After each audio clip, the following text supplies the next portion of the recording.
Così uli die sombren zelten mag et zu te saluda antes Dio niga Radzaudzen malakes fredzas Duret in todo in memu A nogi distancia Como kupugi palu Zangiman malak guafi Ikonum nasugi airi Prebatu la noci Nai banderata gaigi Pues atan fanni bandera Kau esta pagua pumalapa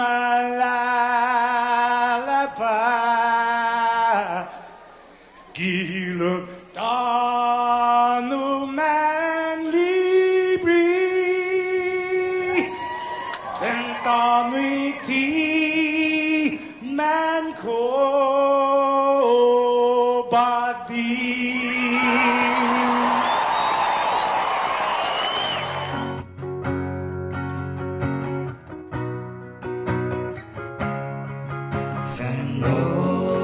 Chamoru Puritanota Kantai Matunonya Gitoru Iluga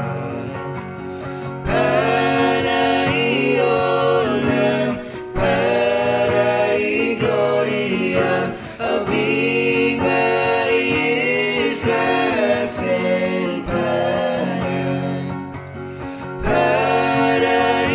Paraiona Parai Gloria Abiba Isla Senpaya Toru Itempu Ipas Paraita Zanginilangina Bendition Contrapiligu Nafan Sofuam Jus Bruteis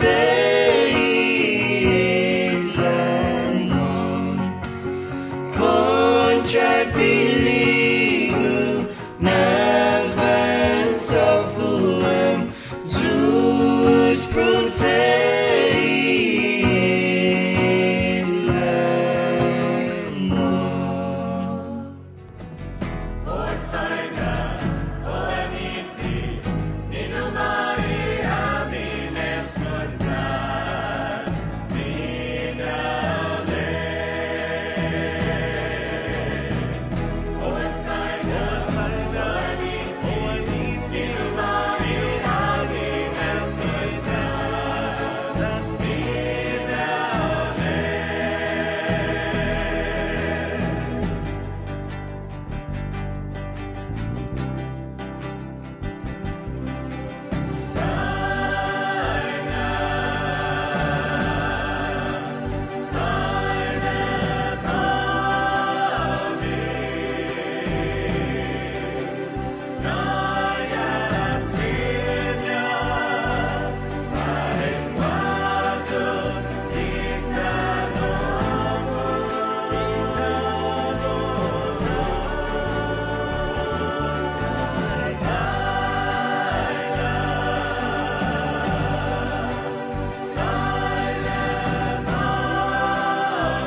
There you go. 6:23. Good morning, Sabrina. Good morning. Must be Monday, Jason. Good morning. Oh, no, sorry. We took care of that. Thank you, everybody, for letting us know. Static. Yeah, I don't know what's wrong. You guys, we have a new stream, so we had one earlier, but it was malfunction. Yeah. So we have a new stream now. So if you could just share that with your friends and family. Yeah, you never hear Joe Sir talk, but when Joe Sir's gear goes wrong, he says a lot of 4-letter words out loud. Yeah, that's it. So good thing you didn't hear him this time. It's 6:24. Morning, Jason. Good morning. Morning, Joe Sir. Morning, boss. It is Monday, the 12th of July here on The Link, which is brought to you by Pacific Points, IT&E, Cabo Enterprises, and Jack in the Box on this Monday. We all had busy weekends, guys. Yeah. Let me get those pictures for you guys. I got them right here. Okay. You can, wait. Good Okay, morning. wait, you're morning, Facebook Live. Thanks for joining us. Wait, you're talking about the pictures from Relay for Life, right? You got the pictures of the hashers. I don't know, whatever kind of pictures you got in there. Well, Wait a minute, I don't know. No, I got pictures of the hashers, too. No. Oh, yeah, do you? Oh, gosh. Yeah, we're going to talk about these hashers this morning. Were they hashers? I'm pretty sure they were hashers. Yeah. So we'll talk about that, or we can just do it now. There was a rescue, right, Bree? It was interesting because the release was like 9 or 10 went in, and then they came back out, and then we forgot somebody else. Yeah, but it was like realize. they so 9 or 10 went in, and then there was a call they were missing, and then they found like I want to say it was like 7 of them. Yeah, it was kind of confusing. And they found them at like I want to say it was like 9 o'clock at night, and then at 1 in the morning, they called back and said, "Oh, there was someone else that we forgot out there." Mm-hmm. Right? Which I mean, when you go hiking, guys, buddy system, it's kind of basic. And so the person that they had left behind on the trail had to spend the night out in the jungle with a totomotna. That's what you get. And so this person was eventually found the next morning, right, Bree? Or the same morning, but later. Yeah, and they had to, use all these resources were deployed from the National Guard and their helicopter, GFD, searching for the missing hikers. Yeah. Guys, and But they are safe, though. they are safe. Yeah, they're Thank safe. you Yes. to the Guam Fire Department and the Guam National Guard. And they got to use the Lakota helicopter, Mm-hmm. right? Lakota. But guys, when you're out there hiking, like there's hiking, and then there's this hashing thing, which involves. I've been invited a couple times. Wait, so we don't know for sure if they were hashers. I think it was confirmed through a bunch of different sources. Confirmed through the authoritative, definitive resource that is WhatsApp. Yeah. No, I mean Screw the grapevine, man. You got WhatsApp. You got the world's chatter. So right there. hashing, I think, involves there's some alcohol involved. Yeah, I've never been on Yeah. a hash. There's something like, alcohol. I mean, when I lived in Tucson, I saw many like hashed runs. ladies, just be careful if you want to get in this hashing thing, because sometimes that you have to remove clothing. I'm just saying. Well, That's what I heard. not all of them, as far as in my observation. Okay, Jade's the expert. Required like alcohol. Like a lot of them are like they'll say, okay, everybody dress. Jay up is in, our like, white people ambassador. Jay, Yeah. please explain hashing to us. Like there are some. I mean, they're all theme oriented from what I've seen. Like some of them are just like, okay, everybody, men and women, dress in red dresses or ladies lingerie, or you can do you do the cross dressing thing, which is totally cool. Sometimes, I mean, there are these like stations that they Drinking do stations. where drinking stations and. It's just basically a big frat party in the middle of the jungle. So just be safe, You saw them guys. all the time. Like they'd start like in Tucson, maybe over there near like the beach bar or. I don't think they're all like that. They're not all, There's Yeah. some like geocaching groups, I think, Yeah. that, and then you got the hashers, which is, like I said, this is an old thing. I mean, I remember there was like the Guam Hash House group way back. Remember that? Yeah. And like Jay said, they would wear a dress or go in the jungle. But anyway, guys, the moral of the story is just be safe, keep track of everybody. Can you imagine being that one guy that everyone forgot? Poor guy, dude. Must be feeling so down on himself. You know what I mean? You go out with a bunch of friends. It's all like, yeah, lottie-dottie, we likes to party. Then a bunch of them get rescued, and you're thinking, they'll be coming for me any second now. 10 hours later. He was actually hospitalized for dehydration and exhaustion. Oh man. Yeah. So guys, be safe out there, please. Plus, there's a mental side of it because I mean it's scary out there. That part of the island, like when you're all by yourself, and if you don't know, every square inch. You don't know how to ask permission? Yeah. Ooh, man, feel for you. Yeah. So that's that, and it's coming up on the news. It's one. So that happened also No, on. it's not, We all had pretty busy Saturdays because you and Joe sir with the Relay for Life. That was it. Oh man, this was so much fun.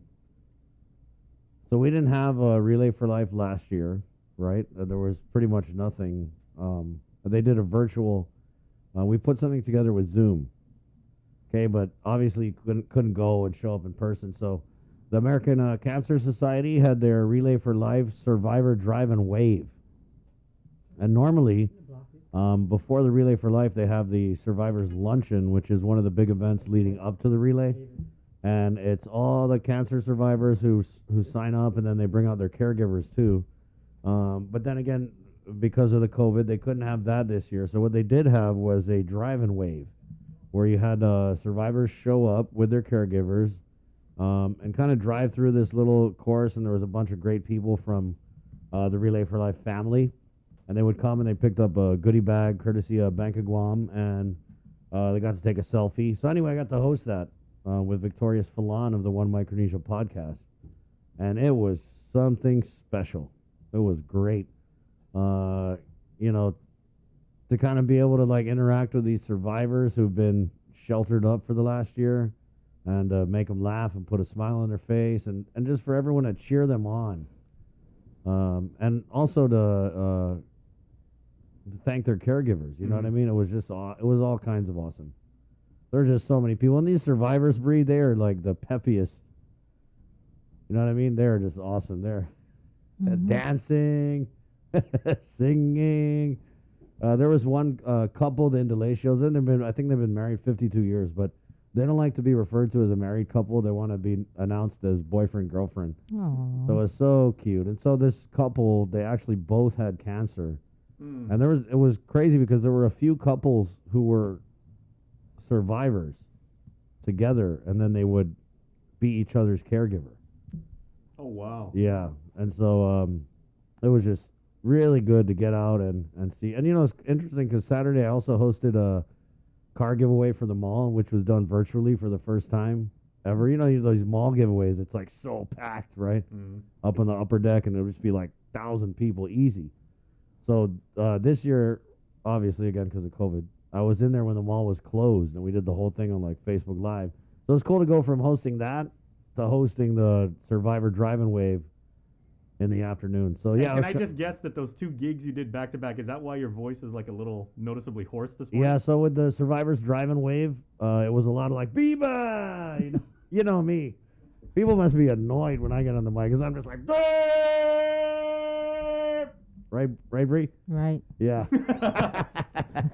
Welcome to our world, ladies and gentlemen. No, but how was that for you though? Because it's felt so good. I was gonna cry. Passion of yours. Yeah, I was gonna cry, dude. I was gonna cry because and plus, it's that kind of event, something that's always near and dear to all of our I was gonna cry because I'm a big crybaby, first of all. But True. yeah, but I just kept thinking about these survivors and how they didn't have anything last year, and they were just so excited to get out there. And it wasn't just them. It was thinking about.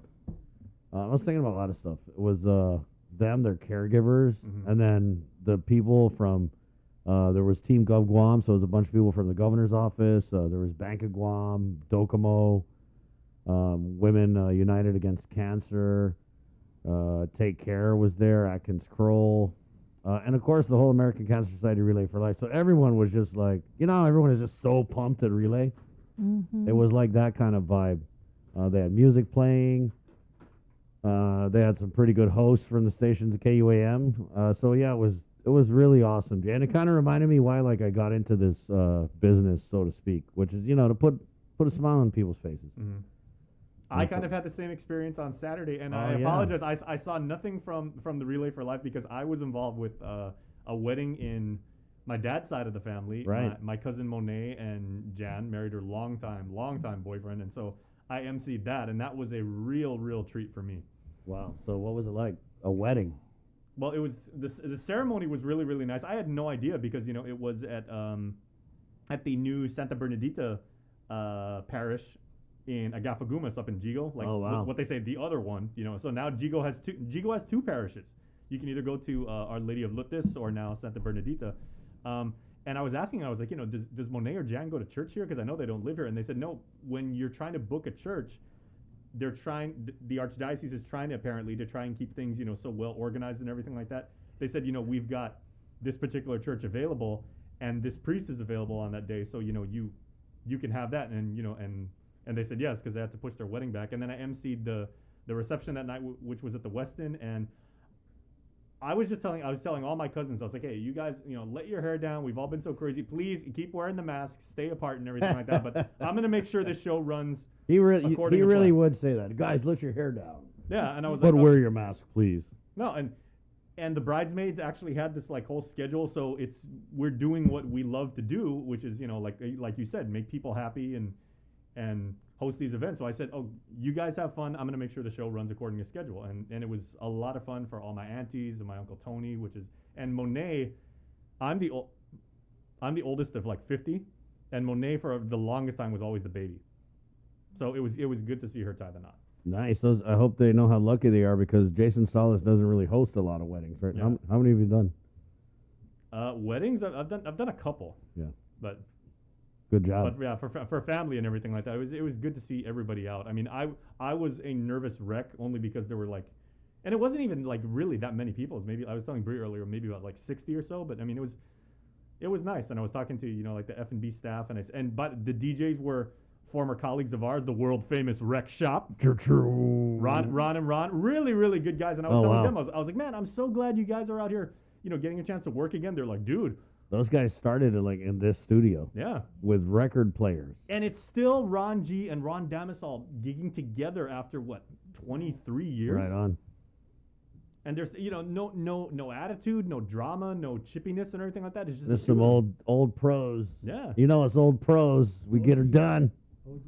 Good guys. Yeah. Yeah. And so it was really, really, really fun, positive time. Nice. Well, I didn't do anything. Here's Breeze what I did this weekend story. I'm a Debbie Downer now. No, I had an allergy. My allergies just really acted up, so I was just laid out all weekend. Wow. So. Did you watch Black Widow? What triggers No. your allergies, Bree? I don't know. Dust sometimes, and it's just allergies. So what Could happens? have been my dogs. I don't know. Oh yeah. So do you get just like all stuffed up and? And yeah, stuffed up. My eyes just really watery. Wow. Just terrible. I'm just still recovering right now. So you were out for the whole weekend. Yeah. Wow. What do you typically do for like allergies? You take like Benadryl or I try not to take anything because I don't really like taking. ride it out? Yeah. Right on. Toughen up our immune system. Yeah. Right after COVID, that immune system should be able to handle anything. And actually, Chris, Joe Sir was out there with you at Teeds and High at the He was, at the relay yeah. event. He was doing the Facebook Live and shooting. Nice job, Joe Sir. Good vibes, right, Joe? Let me tell you, man, I love these cancer survivors, especially the ladies, the durest ones. And you get some of these ladies that survived cancer for 20 years, and they're like, oh, a day cancer, huh? It's off, huh? And good for them. Yeah, hell yeah, dude. It's always good to see, and it kind of puts it in perspective. If you're having a bad day or whatever, then you see someone who's been surviving cancer for 20 some years, kind of puts things in perspective. Even I though do miss that though when when you're in Manila and you have everybody's so jovial and just happy to be alive, right? And guys, even though things aren't the way they were, I know we'll get back to that at that place at some point and everything like that. I do want to say it is really awesome if we have these drive-through graduations or we have the Relay for Life inside the car to for the next couple days see just these random cars driving around like Guam, and they'll say congratulations to our graduate, here comes third grade, or Islanders for Life, class of 2021, and 5 years cancer survivor and everything. Just the cars are all decked out and everything like that, and they just go around, and it's like, wow, it's what makes living here so special. People celebrate achievements like that. Amen. And it's awesome to see. It's Good like, stuff. okay, if you didn't get a chance to go to the actual event, you can still experience it, because people, it's not just, okay, let's celebrate for 5 minutes. It's like, no, man, you graduated. Yeah, drive around. Show your school colors. Amen. Good stuff. Hey, Facebook Live, good morning. Roberto Fracassini, Buongiorno, Guam. Especially to his Northern Rotary Club in Northern Guam group. I think they swore in the officers over the, might have been on Friday or so. Very nice. So congrats, Roberto and everyone at the Northern Rotary Club. We have a request in our comments. Oh. Debbie Davis is saying she's specifically asking Glenn for his recipe for Karampika. Ooh, nice. But hey, any self-respecting Chamorro has a recipe for Karampika. So guys, share that with Mama Bear. Right on. What is your best Karampika recipe? guys? There you go. Make that for those people in Kentucky and freak them out. Right? You got Kentucky Fried Chicken. We got Guam Spicy Chicken. Now we got Kentucky Karampika. Ken Paulino chimes in our Facebook Live. Good morning. Be safe. Debbie Davis, Mama Bear, of course. Sabrina Joser, all on Guam. Good morning. Rosemary Laguatnia. Monday morning technical difficulties. Of course, it has to be Monday. Who else we got here? Tony Kimbao, Buenos and Off a Day, Bree, Jason, Chris, KUM crew. Good morning, Guam. Josie Foggy, Half a Day, beautiful people of Paradise Island and Guam. Also, Chamarita Regis, Bennett Duenas. Good morning, guys. Good morning. Atonge Noawan. I probably said that wrong. Good morning, KUAM News. Angel P. Quintanilla Castro. Good morning, Family KUAM Newsman. Anasty Duas. All have a good day and be safe. Right on. Tony Martinez. Good morning, Guam. F. Glenn Lujan of the Hoffa Zup podcast. The guy's so famous. I know. I saw him. I ate dinner out Saturday, and I saw him there, and I was like, he walked by, and I was like, hi. And he was like, hi. I don't think he saw me. And then later on, I wanted to tease him. I was like, oh, big star. Oh, you want to say hi to your fans out here, huh?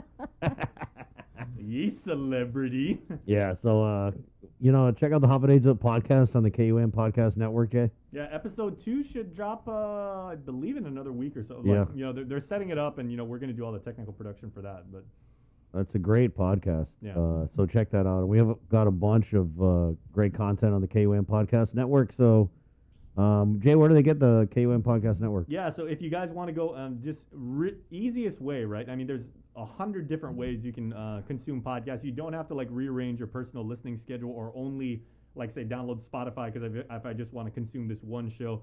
There are podcast platforms on Spotify, on Pandora, on Google Podcasts, on Apple Podcasts if you got an iOS device. Easiest way, just go to our website and up at the top, mouse over where it says listen and then go to podcast, and then we've made it super, super easy for you guys to choose and select whatever podcast application so you can add it to your current collection and enjoy the shows. And like Sean was saying the other day, and he dropped his episode last week about his thoughts on Bill 112, which by the way, the third out of 4 now, right? The hearing is going to be tonight. That's right. So he's doing that, and if you just want to add any or all of our podcasts, they're long enough where you can actually listen to the entire thing on your way to work. Right.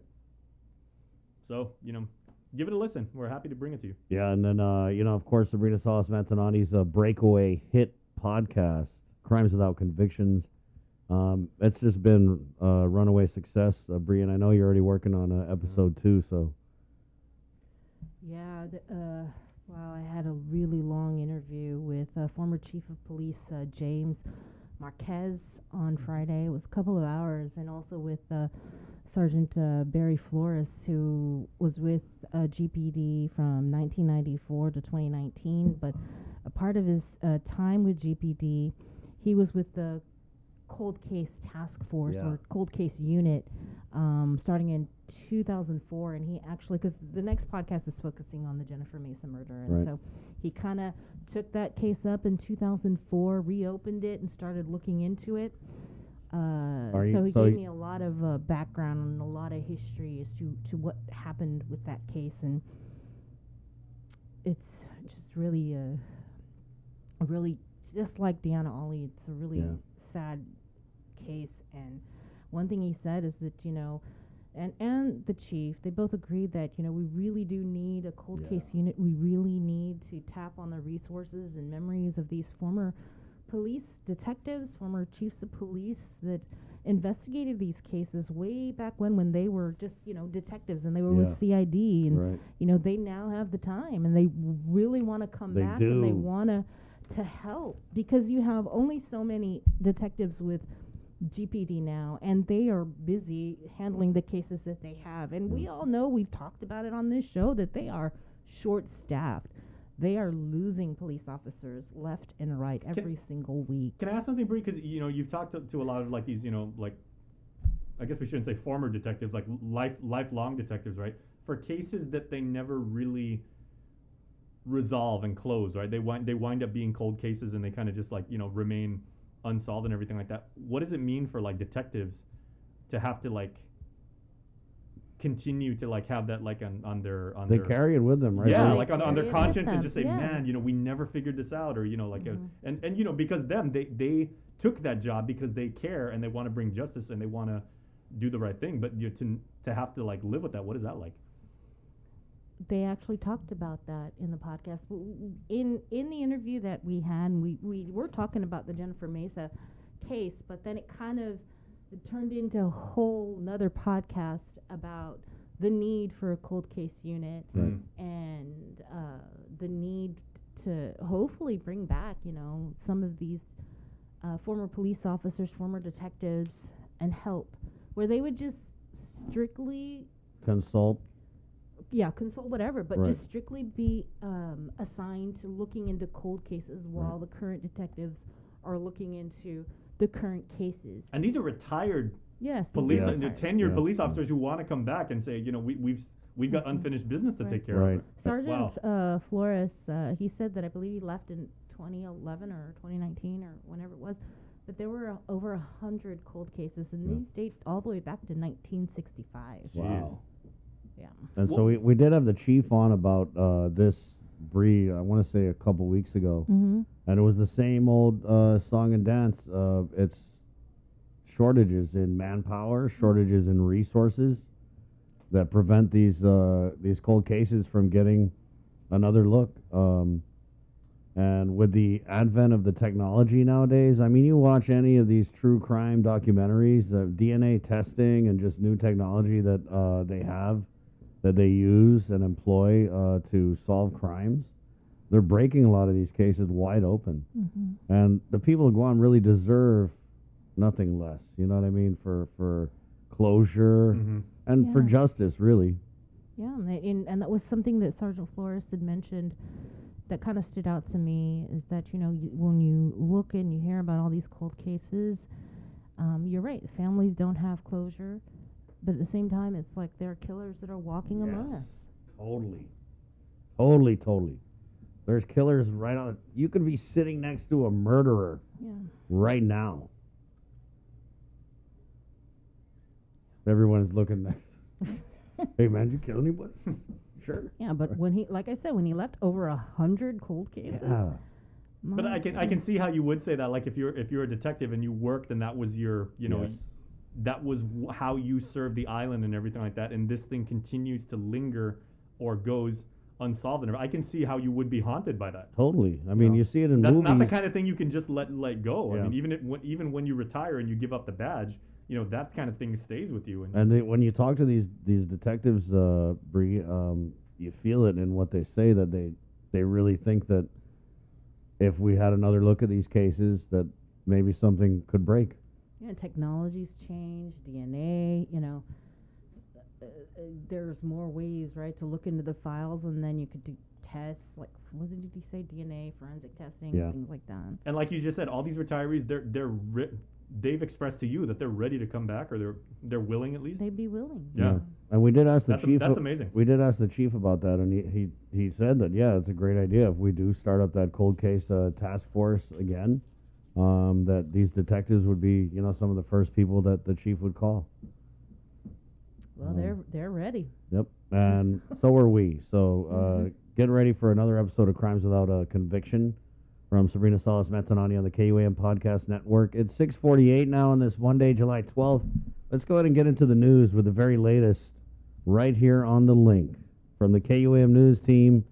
Sabrina Salas Matanani. Good morning, Sabrina. Half a day, everybody. 32-year-old Troy Ryan Damion's bond has been set at $750,000 for his role in the murder of 27-year-old Michael Castro, who was last seen in late October of last year. He appeared for his magistrate's hearing over the weekend via teleconference. He was arrested by detectives last Thursday, and although GPD held back specifics about the arrest, a magistrate's complaint tells a story of what happened, and apparently there's an audio recording from a police source of Damion detailing how he and Nicholas Wayne Moore killed Castro. According to the magistrate's complaint, Damion was bragging about he and Moore had been in a car chase on Cross Island Road. Moore was the driver, while Damion was a passenger shooting at Castro. Damion told him that Castro did not die immediately, so he began punching him. They then placed his body in a drum. The entire conversation was recorded by the SOI, who then turned it over to investigators earlier this month.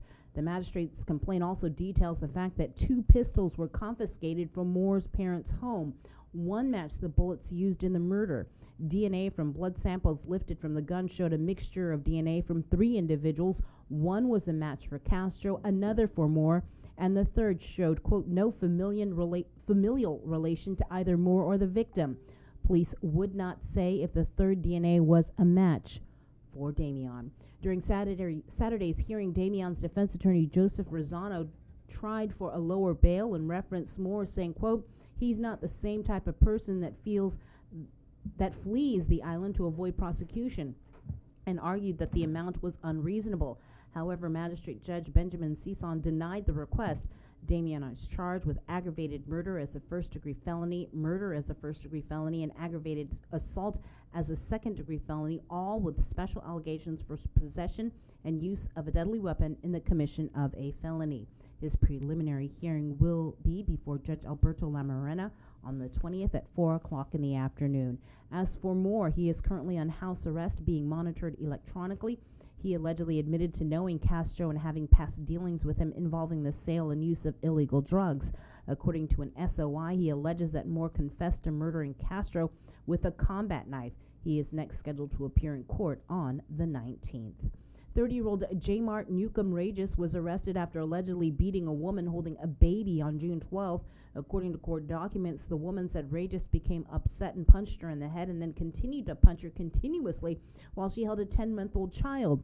The woman was noted as having a contusion to her forehead. Both eyes were bruised and bloodshot, a gash to her left temple area, and a laceration to her upper lip area. A witness interviewed had also described the infant as being bathed in her blood. The Guam Police Department's domestic assault response team located Regis on the 28th, who was told to report to police. He said he would as soon as he had a car seat.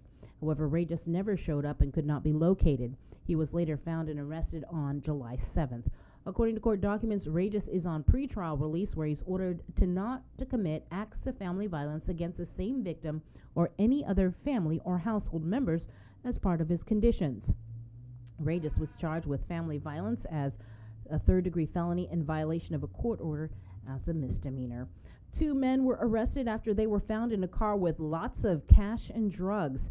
Matthew Herman Quifunas, who's 28, and 31-year-old Keith Lawrence Nalta were each charged with possession with a Schedule II controlled substance as a third-degree felony.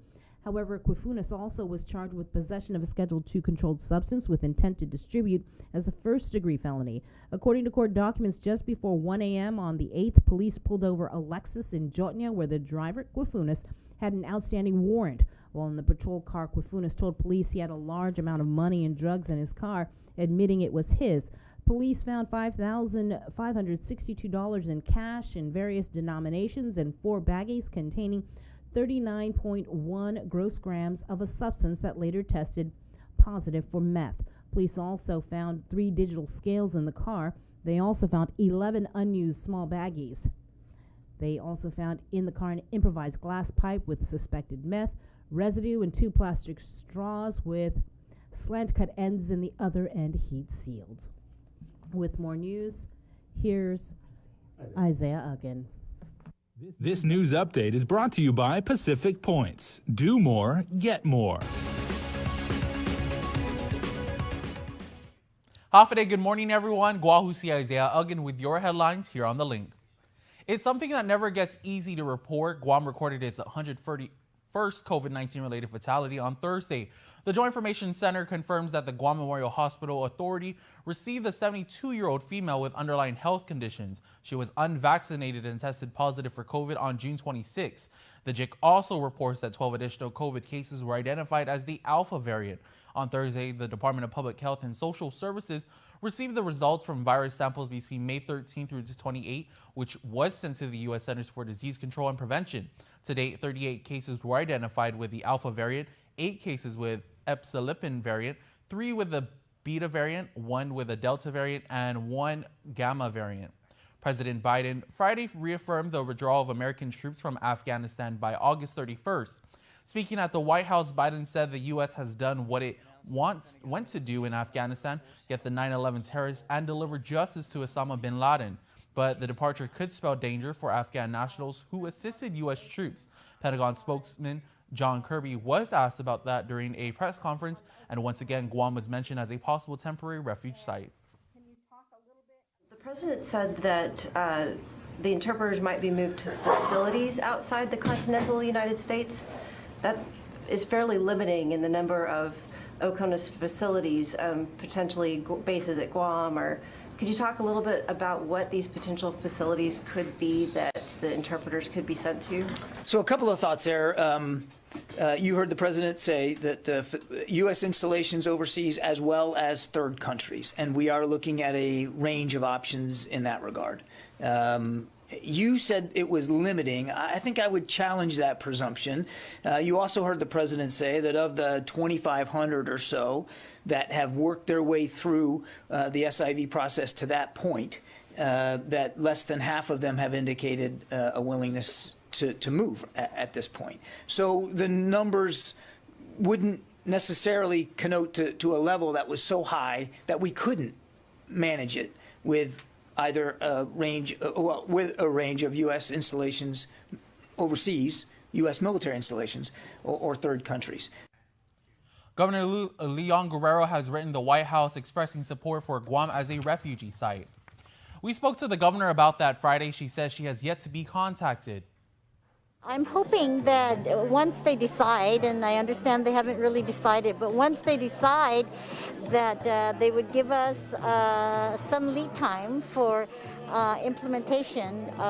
But regardless, we are already working and preparing for the event that should that happen, that we would be prepared, yeah. It's not clear yet where the refugees would be housed if they are brought here. In other news, it was one of the more unique vaccination promotions. Dubbed Vaccinate at Gate 8, the event was sponsored by the Airport Authority and United Airlines. More than 100 people turned out to get their COVID-19 shots at the airport Friday. It was a chance for them to visit the terminal and experience boarding a plane again. They also had a chance to win a raffle prize of $100 hotel voucher. We caught up with the first lucky winner, 14-year-old Jaylee Usita Lee. I was very shocked because I never win at anything. And what made you guys come over to the airport today and get vaccinated? Well, I guess we just wanted the experience. It's very fun. It was the airport's way of helping with the governor's drive to reach herd immunity by July 21st. Also on hand were officials from public health and members of the National Guard to administer the vaccinations. That's it for now. We'll see you tonight for KUAM News Primetime. This news update is brought to you by Pacific Points. Do more, get more. Controversial Bill 112 goes back up for a public hearing today, and ahead of the hearing, the bill's main sponsor, Speaker Therese Terlahi, says she is encouraged by the tremendous level of engagement they're receiving, reminding us of the importance of the issue. Based on testimony from our healthcare professionals, we must clarify the legal complexities contained in the bill and the underlying principle that arbitration is mandated by current law is cost prohibitive even for those who may have valid claims. Many of our healthcare professionals agree that this injustice must be resolved by lowering the cost for arbitration, and that's exactly what Bill 112 does. According to the Speaker, her bill removes the mandate to arbitrate under very specific terms dictated by law, allowing medical professionals to negotiate with the claimants on how many or what type of arbitrators will sit on the panel based on the Guam Arbitration Act.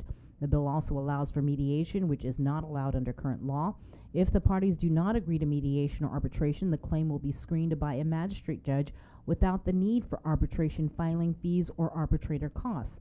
Expert medical witnesses will be hired by each party and their testimony presented to arbitrators, mediators, or magistrate judge or magistrate, just as it is done in the current arbitration process. The Speaker says the bill does not remove the screening process meant to mitigate frivolous lawsuits. It enhances the process. It does not allow for claims to go directly to court, and it does not contemplate what is considered malpractice under Guam's legal definition of standard of care, nor make determinations on how doctors should practice medicine. This is already in Guam's laws. In addition, the Speaker says claims filed are kept confidential through the screening process. Magistrate findings are not intended to be deemed civil judgments reportable to the National Practitioner Data Bank and are described in the bill as shall not be conclusive and can be refuted in trial. The public hearing is scheduled for 5 p.m. today. From the nation's capital, Congressman Michael Nicholas announces that the Energy and Commerce Committee will be moving forward this week with a bipartisan solution to territory Medicaid, resolving the impending expiration of expanded Medicaid coverage to Guam upon passage and enactment. The congressman saying, "We are thankful for the engagement and support of the Energy and Commerce Committee for our ongoing Medicaid concerns, which we anticipate will be met over the coming 8 years with an annual 83% federal match and $130 million annual federal funding pool." Governor Lilian Guerrero also reacts, saying, "From day one, our federal mission has been clear, focused, and aggressive. From the West Wing of the White House to the halls of Congress, Guam worked with its sister territories to avoid the looming Medicaid cliff and protect health care for the most vulnerable among us." The bill to authorize the financing of the billion-dollar Health Care Center of Excellence has been sent back to committee. Sponsor Senator Joe San Augustine made the motion after more apparent resistance to the measure. Earlier last week, San Augustine abruptly moved to set aside the bill, saying it was being overwhelmed with amendments. He said in an interview with KUAM that it was clear to him there were those who were trying to derail it. On Friday, he moved to waive going back into Committee of the Whole because the substitute version contained all of the proposed amendments, but San Augustine's motions to waive going into the Committee of the Whole was defeated. There's no word when the bill will be brought back. It was meant to get the ball rolling on Governor Leon Guerrero's publicly stated goal to build a new hospital. Defender Pacific 21, or Forger 21, is underway through August. The military training exercise is being led by America's First Corps out of Joint Base Lewis McChord, based out of Washington State. Forger 21 is designed to test and refine the theater army and the Corps' ability to deploy land power forces to the Pacific, execute command and control, and effectively conduct multi-domain operations throughout Oceania. And with your news in Chamorro, here is Kim Concepcion. Buenas tardes, untuk ni KUAM News. Presenta ni familian. Buenas tardes, untuk ni KUAM News. Presenta ni familian Mizo gi First Hawaiian Bank. Izonia bond si Troy de Meon sa 750 pesos para ibidana gi fanay Michael Castro 27 anos na edad gi Oktubre na mes gi mapasasakan. I-dokumento ni Kotti guay izonia recording si de Meon. Nitamano sa Nicholas Moore 23 anos na edad zangwiza mapuno si Castro. Ibuganda si de Meon si Joseph Rosano sa anak Makeri Bahay Bel. Dasangan na si Damian sa titay Gwina Klasintauto ni para ufalago gi isla puno ma-prosecute. Zaubayaw niya si Damian sa reasonably. Loy magistrates na West si Benjamin Sison arinunsya sa na-requesta gin na Rosano. Matsaki si Damian yung aggravated murder no permit grado na felony, murder no permit grado na felony, zan aggravated assault na segundo grado na felony. Todo este siya manan atito na di espesyal na alegasyon sa purigayat mas na sadbi ane committee felony. Ito na preliminary na hearing sa imenan West Alberto Lamarena gidebenti gi Hulyo gilas 4 gipupuengi. Mas gin ni KUAM News gipangin Sabado gilas 7:55 maresibe inagang 911 por 7 na hackers ni mamalingo gi sa debate sa ni Mount Lamlam na lugar. I-unit siya gin ni Guam Fire Department sa man matugatuguhin na lugar entre minutos na tempo. 9 na hackers pa todo man masoda gilas 11 gipangi.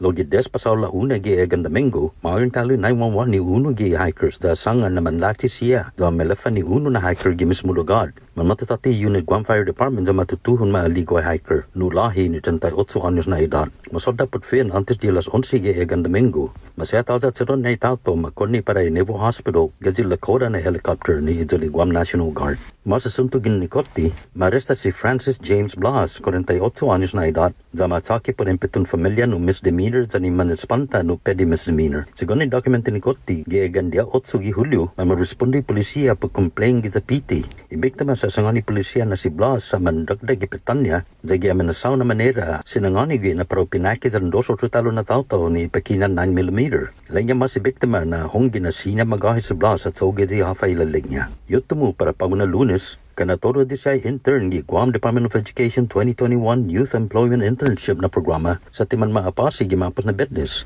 Executive Director Melanie Brennan para Department of Youth Affairs no gumatutsingi Guam Department of Education gini na programa ako fit may dinita niya ni Yapas. Ilangyan na problema sa tipo di kabali si form siya ni man masabmiti. Ilangyan mas nakasi 300 sa gi 668 na interns no manggay guest na programa no inapasi ni Federal sa man maapasi gi business. Mafatsutsu ni Guam Department of Education sa Department of Youth Affairs. Gimapos na utama semana para manasiguro naman mapasi pauga na semana.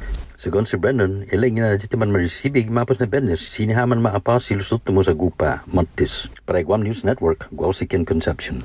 Yasunto ifinut sa muro sa presenta za ninafatto ni Familia Mizo gi First Hawaiian Bank. June makes the best malasadas in Hawaii, a fact not lost on Daryl, whose brother Byron is cooking the onaga he caught at a secret fishing spot with his girlfriend Malia, who used to work for the Shave Ice Guy, whose second cousin Vince drives the school bus ridden by Calais, whose auntie makes the best malasadas in Hawaii. Everything here is connected, and with the new First Hawaiian Bank mobile app, you can stay just as connected to your finances, and it all starts with yes.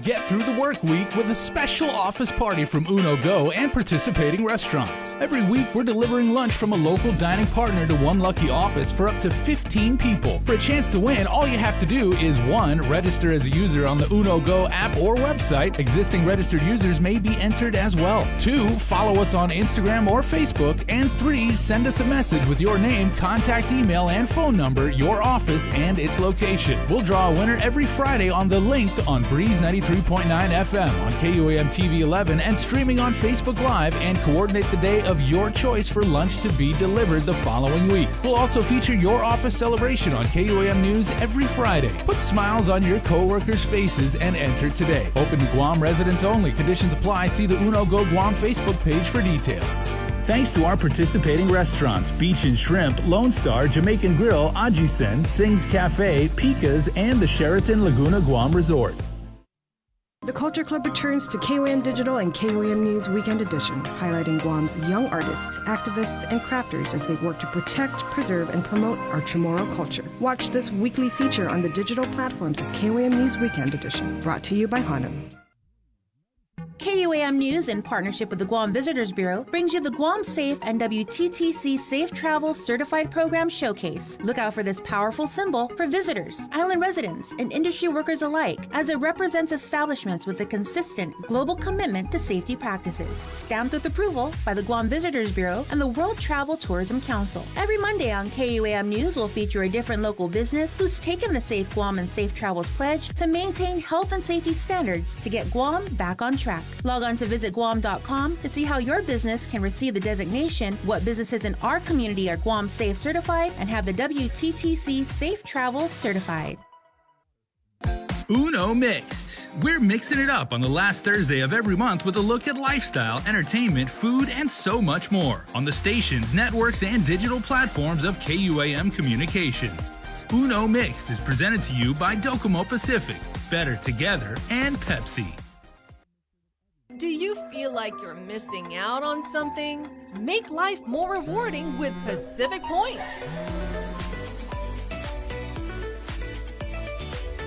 Earn and redeem points for bill rebates and free load at IT&E, discounts on fuel at Shell, vouchers at Foodies, and United Mileage Plus miles. You can even pay with Pacific Points at IT&E, Shell, and Foodies. Pacific Points. Do more, get more. GU Self-Storage, conveniently located near the Harmon McDonald's. We offer affordable rates, online payments, and auto bill pay for your convenience. Plus gate access daily from 6 a.m. to 9 p.m. Call us today at 648-7867 for more information. The relationship between Guam and Manila, Philippines is undeniable as we share similar cultural traditions, history, and heritage. With generations of Filipinos calling Guam home, KUAM presents a monthly look at the capital city, featuring in-depth and engaging interviews on everything from medical tourism to new business and government leaders. Veteran newscaster Nestor Lecanto delivers Beyond Our Borders. This special program is brought to you by KFC. After a year with so many games and events delayed or unplayed, the world is ready for anything and everything in the world of sports. KUAM Communications is ready with more games, more championships, and more specials that are guaranteed to bring out the fan in you. Don't miss a minute of gameplay from NBC on KUAM TV 8 or from CBS on KUAM TV 11. Every month, we'll bring you the action and excitement. Brought to you locally by Michelob Ultra, Superior Light Beer, Marianas Irrigation and Landscape, and Docomo Pacific. Just more great reasons to tune in and turn on so you'll fall in love with TV again with the best from KUAM Communications. Catch SportsLink on the KUAM News Morning Show, The Link, every Friday to hear about the latest in sports news, game schedules, athlete profiles, and more. SportsLink, brought to you each week by Pure Alkaline Water and Marianas Irrigation and Landscape, airs every Friday across the multimedia platforms of KUAM. Tune into the broadcast on Breeze 93.9 FM on KUAM TV 11, live streaming through the KUAM News Facebook page, or view highlights on YouTube, KUAM News Facebook, and Instagram. SportsLink is hosted by Dave Delgado through KUAM Sports, and he will make sure that everyone knows what is happening on the fields, in the gyms, and everywhere in between.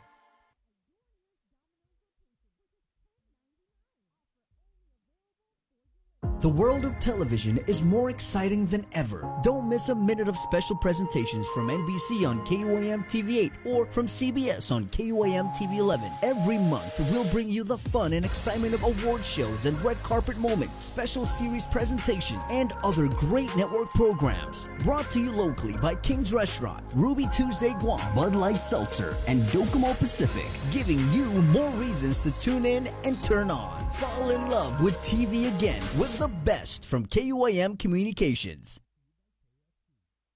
We got your 6. At 6 a.m. with The Link on Breeze 93.9 FM. Bree and I connect you with all the latest news and information you need to know to start your day. Then check back with Guam's news leader at 6 p.m. for the day's top headlines with KUAM News Primetime. From 6 a.m. to 6 p.m. and everything else in between with KUAM Digital, we got your 6.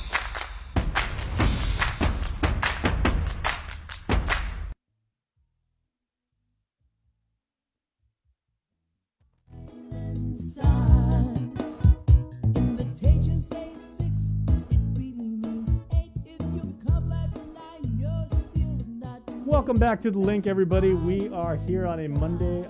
Things looking good outside. We'll have Landon from the National Weather Service in for his Monday morning spot as usual. Tell you what's going on with the weather. It looks like it may rain later on today, but as far as it being right now, 12 minutes past the hour of 7, things looking good on the road, so please drive safely.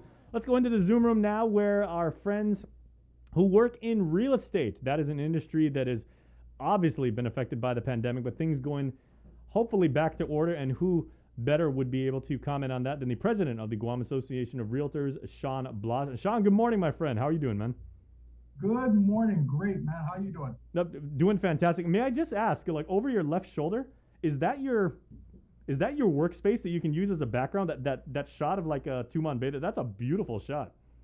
Oh yeah, it is, man. You know, so I'm at the Hilton, and I'm in one of those rooms where there's no windows. Oh, nice. So we put up a mural here just so I'm always awake.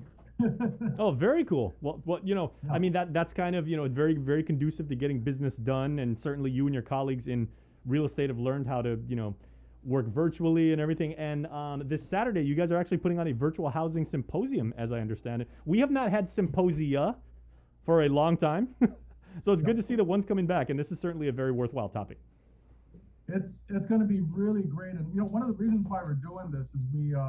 You know, being the Guam Association of Realtors, we are the protectors and educators of real estate on Guam. And we want to make sure that we get out as much education to the public as possible so that we can help, you know, have everybody understand what it takes to buy a house and, you know, and everything that it entails in there. All right. So yeah, is there a particular theme coming off this, Sean? I'm sure just the the underlying subtext of recovery and about educating the community at large, both investors and homeowners and potential buyers, is going to be like a major sub theme and everything like that. But is there like a core idea that you guys are working off of? It's just really the main purpose of this is, I mean, besides just educating, is to let everybody know how to navigate the real estate industry. So we have a lot of speakers, including us, that are going to be coming out. We're also going to be we also have a lot of not banks, but lending institutions that are going to be presenting as well. So yeah, it's mostly about how to navigate the real estate world today is what it is. Mm-hmm. Well, as the president of Garshan, what are you seeing as far as people, expressing an interest to work in the real estate industry and obtain their licensure and get involved in it? Because I remember when the pandemic first started, that was the very first thing we started talking about is what overall impacts is this going to have not only on the market you serve, but also the amount of people that that choose to make that a profession. One would think that like we would have a drop in numbers. So during the pandemic, I think we had maybe around 520 realtors. It did drop slightly right below 500, but as of today, if I'm not mistaken, we're right at about 540 realtors strong. Yeah. So I mean, it's the pandemic did kind of weed out some of us, but yeah, it seemed like it came back 2 or 3-fold actually. Okay. Yeah. Well, as economic cycles, as they tend to do, Sean, of course, like if you have a little bit of dip in business and everything like that, that's always met with, like you have a peak, you have a valley, you have an ebb, you have a flow, getting back to a somewhat normal stance and everything like that. Do you see this, the next few months being even semi-lucrative for those getting involved in real estate? Or are we still at that point of, like we still got to hunker down and, still really got to get creative with the way we do business? Yeah, we were just talking about her recently, Liz Duenas. Her and Gina Campos, who you know very well. They've taught me how to navigate the market. And I mean, you were just talking about peaks and valleys. We call them waves. And the thing that they taught me is that, and the thing that they taught me to teach the people that I help, is that in real estate, valleys or waves, we have to know when to buy and when to sell. And right now, it is a seller's market at the moment. So I mean, anybody that's thinking of relocating or just liquidating, now is definitely the time. Just a few months ago, it was definitely a buyer's market with things being a little bit slow. But right now, because of the lack in inventory, it is more of a seller's market at the moment. Mm-hmm. Yeah. What's your speakers lineup going to be? Because you talked about some of the people who are undoubtedly experts in their field and everything like that, and given the audience and everything like that, who will present? I am actually very glad you asked that. Okay, so right at the beginning, we are going to have the the Lieutenant Governor Josh Chinario give an opening speech. We do have myself and the President-elect Liz talking for 10 minutes just on real estate, some tips and tricks. USDA, we have Mr. Joe Diego. He's going to be talking on the federal program as options for housing. We have Mike Rudolph with Community First. He's going to be talking about different financing options, and there's a decent amount for buyers out there. Guam Contractors Association, we have Mr. James Martinez and Bill Berry. They're going to be talking about the state of residential construction on Guam and its challenges and solutions. We have for those of you first-time homebuyers, you're going to love this. We have Guam Housing Corporation, Mary Guerrero. She's going to be talking about local housing programs available for the public. And if you guys haven't been paying attention, they just picked up the loan amounts at Guam Housing Corporation from $350 to $375. The average the median price on Guam is right around the $375 price range. So that they did that to help out. We also have and then closing, we have President-elect Liz, we have our immediate past president, Claire Delgado, and we have our Housing Symposium chair, Marilu Laxon, who will actually be doing an exit speech from there, and they'll probably give a few more tips and tricks from there. Very nice. So, I mean, if you've never attended like a housing symposium before, I mean, this is the one you want to attend virtually, everybody, because, I mean, that is a fantastic lineup of people who really, really know their stuff. And I know because I've interviewed most of the speakers, Sean, that you mentioned and everything like that, all of whom are real straight shooters. They're not going to sugarcoat stuff. They're not just looking to make a quick buck or anything like that. They're basically going to tell you, this is the state of our industry. This is what we've been through. This is what we're projecting things are going to be and everything like that. And, you know, this is why it can make it work for you. You know, no bells and whistles. This is what it is. It's an honest opinion. You know, putting it into a better perspective for everybody watching is in order to get the information that you're going to be getting in this couple-hour event, you're probably going to have to spend at least a week tracking everybody down, if you can even do that. And then just being able to get this information condensed like we are, again, I mean, it's a couple hours of research at the very least. So yeah, definitely very happy that we could do this and make this happen for everybody. Hey, I'm all about one-stop shopping, man. I really, really like that. Okay, so do people have to register to do it? Because I know it's going to be streaming both on the Guam Association of Realtors Facebook page and also our page at KUAM News. That's right. No, you do not. You don't have to register at all. Actually, you can just click on the link and hop on in. One of the beautiful things about this event, Jason, man, is that you can actually hop in and out. You can watch this event while you're having breakfast or lunch. You can watch this event in bed. Normally, you know, pre-pandemic, this would be held live, and you know, you'd have to dress up and everything. And but yeah, now you can do it pretty much anywhere you want to do it. Well, Sean, I like your shirt game. That's a really, really nice shirt. So, you know, like, thanks, man. Yeah, keep dressing like that, because that's very conducive to very positive business, I'm sure. Well, let me ask you, Sean, like, as the president of the Guam Association of Realtors, and you know, again, you oversee so many aspects and, you know, so many different moving parts within the real estate industry, and it's not just, you know, agents themselves. It's the people who do, you know, appraisals and inspectors and everything, and you guys have your hands in many different cookie jars. How confident are you, and maybe how impressed have you been with the industry's, you know, response to just these, you know, incredible times that we've all been through as a society in the last year and a half? You know, I was just talking to somebody about this the other day. Guam is very resilient. I mean, we go through a super typhoon, we come back in a week or less. I mean, we went through a pandemic, and things are picking up. I mean, I feel like they almost didn't slow down. Except, you know, during the times where we weren't allowed to work. But now that we are, man, I mean, we're hitting the ground running, even with the rules, you know, mass social distancing, how many people allowed in a house. I mean, I think that we are very resilient, and we have been pressing on since day one. So yeah, we're good. Absolutely agree, and it's good to see that the real estate industry locally is like that, because we're seeing that basically like across industries on Guam and everything like that. Like, you know, our spirit has gotten us through this, and yeah, you know, we have made it through, and we'll continue to do so. And you know, it's professionals like yourselves and your colleagues. So, you know, congratulations to you guys, first of all, for being able to make it through this as graciously as you have. Thank you very much. Okay. Man. And if I can, okay, so this is going to be on the 17th. That's this Saturday at 10 in the morning. So make sure everybody check out the Guam Association of Realtors Facebook page again, or just check us out on our timeline. Both are going to carry it live. I'd like to get a early question in, Mr. President, if I may.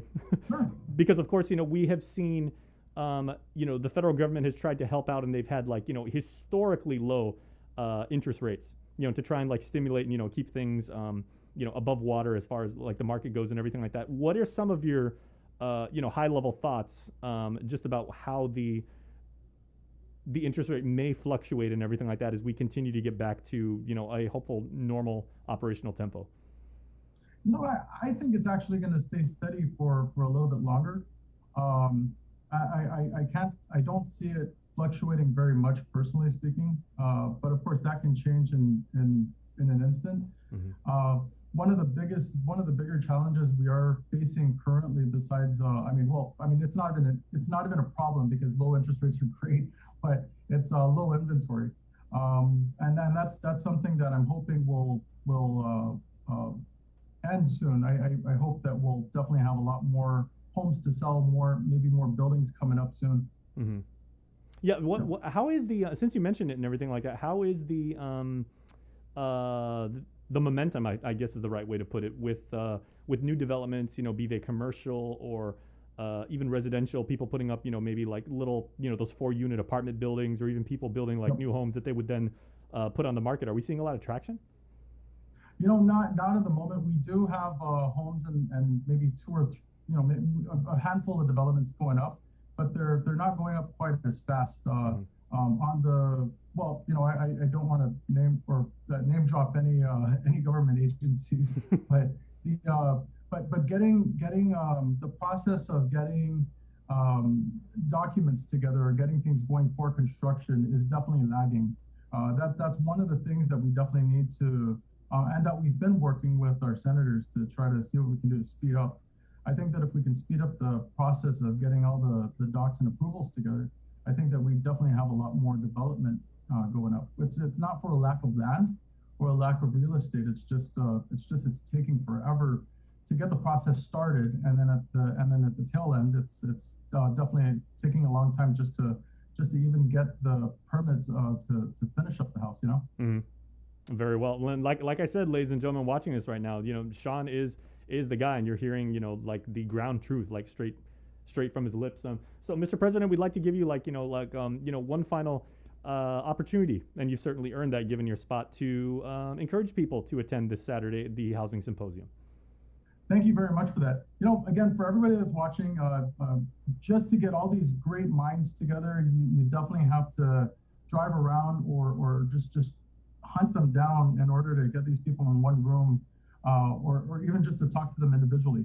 You're going to want to watch this just so that you don't have to do that. You can just listen in, get all the information, one-time shot, and it's just a couple hours to watch. Really, it's very beneficial whether you're thinking of buying now or thinking of buying later. Mm-hmm. Education is definitely the key when you're buying real estate. Yeah, Jason, if you don't mind, can I just mention some of our sponsors? Certainly, by all means. Yeah. So, one of the great things right now is actually that we have 3 title companies on Guam, and all 3 of them are actually sponsors. So we have Title Guarantee of Guam, Pacific American Title, and our platinum sponsor of the year is Security Title. Our media partners, of course, are Glimpses of Guam. Thank you very much to Charlene and Anthony. And then over at KUAM, we have you, Jason, and also Krista over there, who's man, you guys have somebody awesome over there, man. Krista is great over there. She knows what she's doing. Yeah, keeping us informed about everything that's going on. Smoothly. Yeah. I want to ask you a question, if you don't mind. You've asked me a ton of questions. Can I ask you a quick question? Oh, wow. I'm not used to being on this side of the mic, but yeah, go for it, man. With all the rising costs in construction and materials and everything like that, do you know what the roof, or what does a roof cost on Guam? What does a roof cost on Guam? Oh, man. I can actually help you with it if you want. Yeah, man. well, I'm also saying, Sean, like a little bit of context for this is I actually grew up in a house that had an A-frame. Okay. That's where I'm going for. So just for the roof itself, I'm thinking maybe for just to lay it and like put all the rebar and then pour the concrete, maybe $8,000. Actually, nothing. It's on the house. It literally is on the house. It's on the house. It's really? Yeah. Sorry, I had to. Yeah. It'll catch up later, Jason. No, that's pretty remarkable. So that's actually considered part of. No. It was a joke, Jason. Actually. Oh. It's on the house. Kind of like when you go to a bar, somebody gives you a drink, right? It's on the house. Well. Yeah. Anyways. Yeah. Well, tell you what, one of these days, I guess I'm gonna have to go raise. Okay, well, real quick, yeah,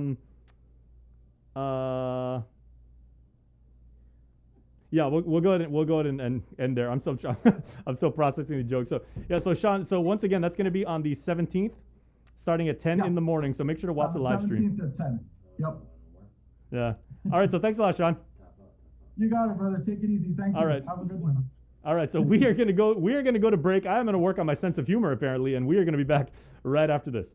A new musical competition series from NBC focusing on original music is in the works, and they're looking for contestants. American Song Contest is modeled after the hit European phenomenon Eurovision, which has produced some of the most talented performers the world has ever known. The show's looking for individuals and bands from all types of music to find an act in every state and territory, including representatives from Guam and the CNMI. Go online to AmericanSongSubmissions.com to enter and submit Submit your original song submissions now. Must be 16 years or older, and groups cannot exceed 6 people. Additional conditions apply. So apply today and get ready to rep our island on the national stage. American Song Contest debuts next spring on NBC. My whole family is fully vaccinated because we understand the importance of it. I've seen my daughter, her boyfriend, and friends endure COVID, and I've lost family members because of the virus. I chose to get vaccinated to protect those around me, and most importantly, because of my parents. I'm Jonah Gancharfris, KUAM Senior Producer, and I'm a proud member of the vaccination. Join the vaccination. Scan and plan. For more information, go to KUAM.com. Brought to you by American Medical Center, your partner in healthcare. GU Self-Storage, conveniently located near the Harmon McDonald's. We offer affordable rates, online payments, and auto bill pay for your convenience. Plus gate access daily from 6 a.m. to 9 p.m. Call us today at 648-7867 for more information. The relationship between Guam and Manila, Philippines is undeniable as we share similar cultural traditions, history, and heritage. With generations of Filipinos calling Guam home, KUAM presents a monthly look at the capital city, featuring in-depth and engaging interviews on everything from medical tourism to new business and government leaders. Veteran newscaster Nestor Lecanto delivers Beyond Our Borders. This special program is brought to you by KFC. After a year with so many games and events delayed or unplayed, the world is ready for anything and everything in the world of sports. KUAM Communications is ready with more games, more championships, and more specials that are guaranteed to bring out the fan in you. Don't miss a minute of gameplay from NBC on KUAM TV 8 or from CBS on KUAM TV 11. Every month, we'll bring you the action and excitement. Brought to you locally by Michelob Ultra, Superior Light Beer, Marianas Irrigation and Landscape, and Docomo Pacific. Just more great reasons to tune in and turn on so you'll fall in love with TV again with the best from KUAM Communications. Catch SportsLink on the KUAM News Morning Show, The Link, every Friday to hear about the latest in sports news, game schedules, athlete profiles, and more. SportsLink, brought to you each week by Cure Alkaline Water and Marianas Irrigation and Landscape, airs every Friday across the multimedia platforms of KUAM. Tune into the broadcast on Breeze 93.9 FM on KUAM TV 11, live streaming through the KUAM News Facebook page, or view highlights on YouTube, KUAM News Facebook, and Instagram. SportsLink is hosted by Dave Delgado through KUAM Sports, and he will make sure that everyone knows what is happening on the fields, in the gyms, and everywhere in between. Do you feel like you're missing out on something? Make life more rewarding with Pacific Points. Earn and redeem points for bill rebates and free load at IT&E, discounts on fuel at Shell, vouchers at Foodies, and United Mileage Plus miles. You can even pay with Pacific Points at IT&E, Shell, and Foodies. Pacific Points. Do more, get more.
Everybody, welcome back to the link.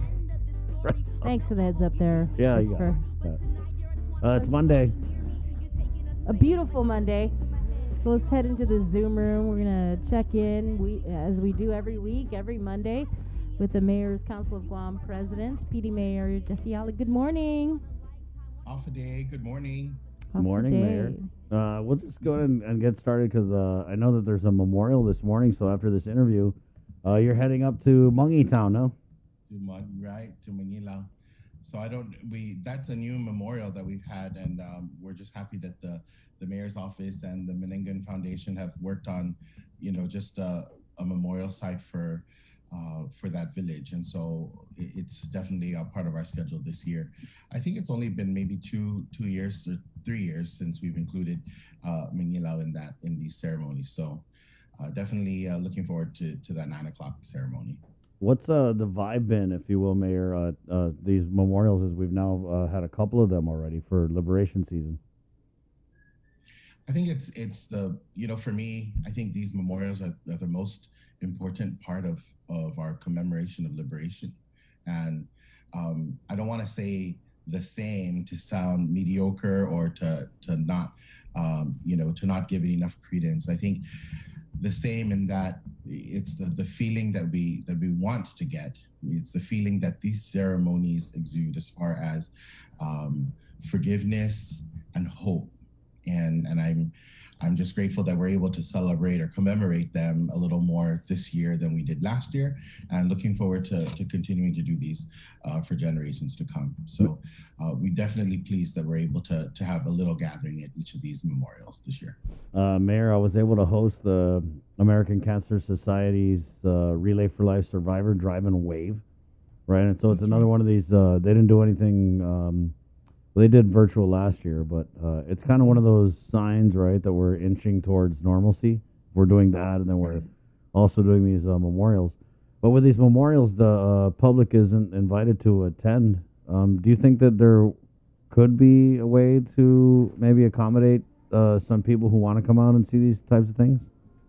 Definitely, I think perhaps the concern is the amount of social gathering that might occur, but I don't believe we've ever turned anyone away that has shown up for the memorials. So I'm not saying come on, come all. I'm saying if you feel the need to attend for your own purposes, or just for the commemoration, it was published, right? The governor's office did release that schedule, so the schedule has not changed.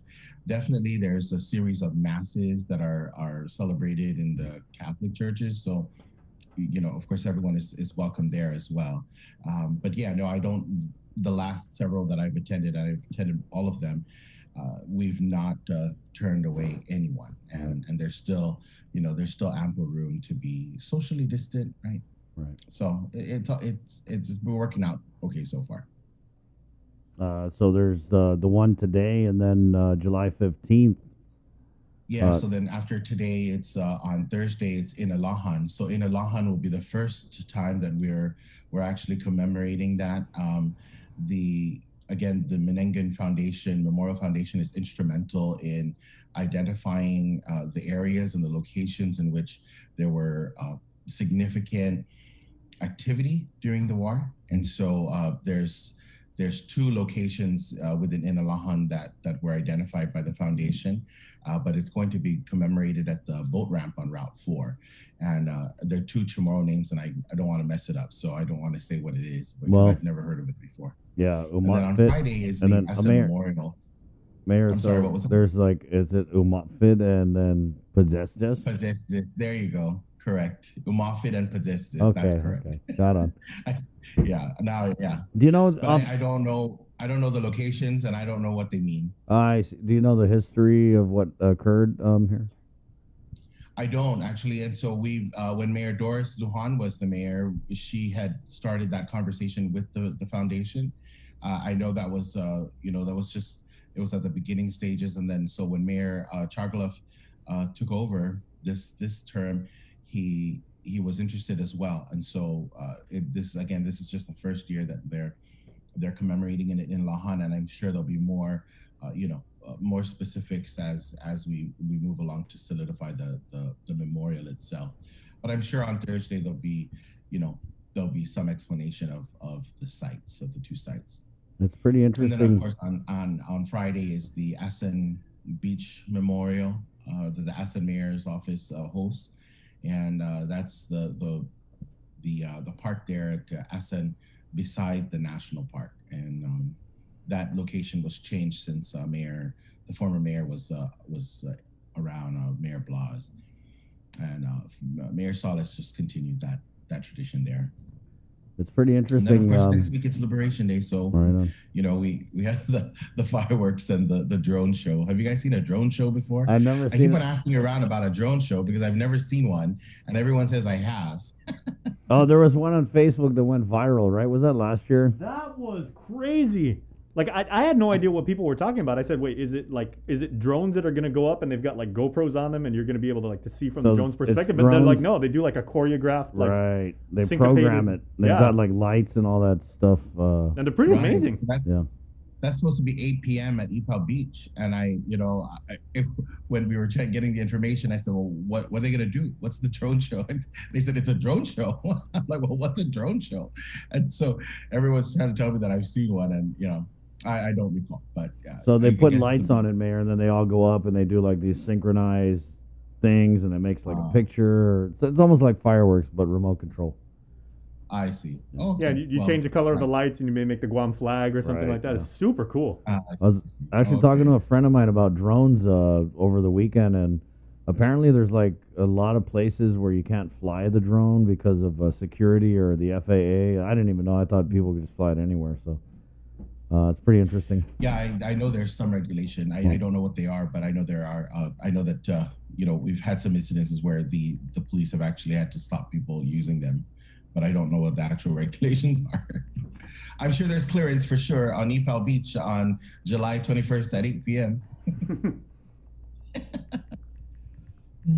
But yeah, that's our liberation for you. Should be good.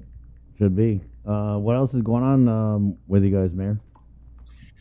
Well, last week I know you had Ed Byrne on Yeah, from we DOA did. getting our COVID pay, and I guess I'm happy to hear that people listen to KUAM, because after that interview I got all these messages about how we're not turning in our timesheets, and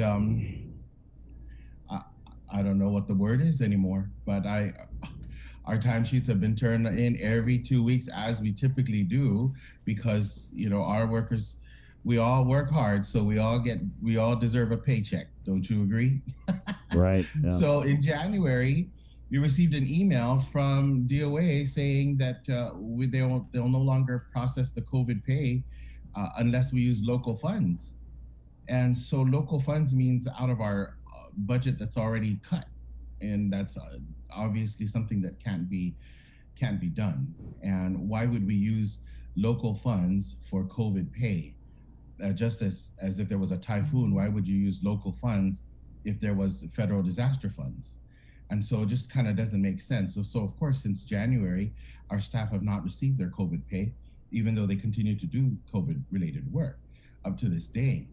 And so the statement that I believe it was you, Chris, that did that story in writing, that was very upsetting to me, because it says that we did not turn in our timesheets, and that is not the truth. The truth is we turned in our timesheets, but they're not able to get paid because there's no money.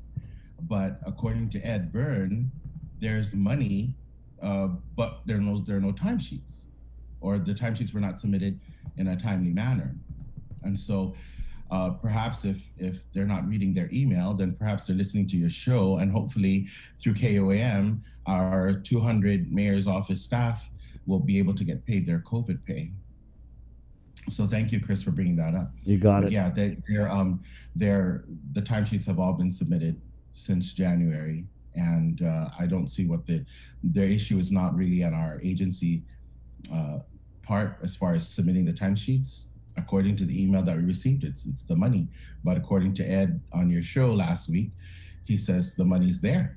So, ta-da! There's American Rescue Plan money, and I'm not sure.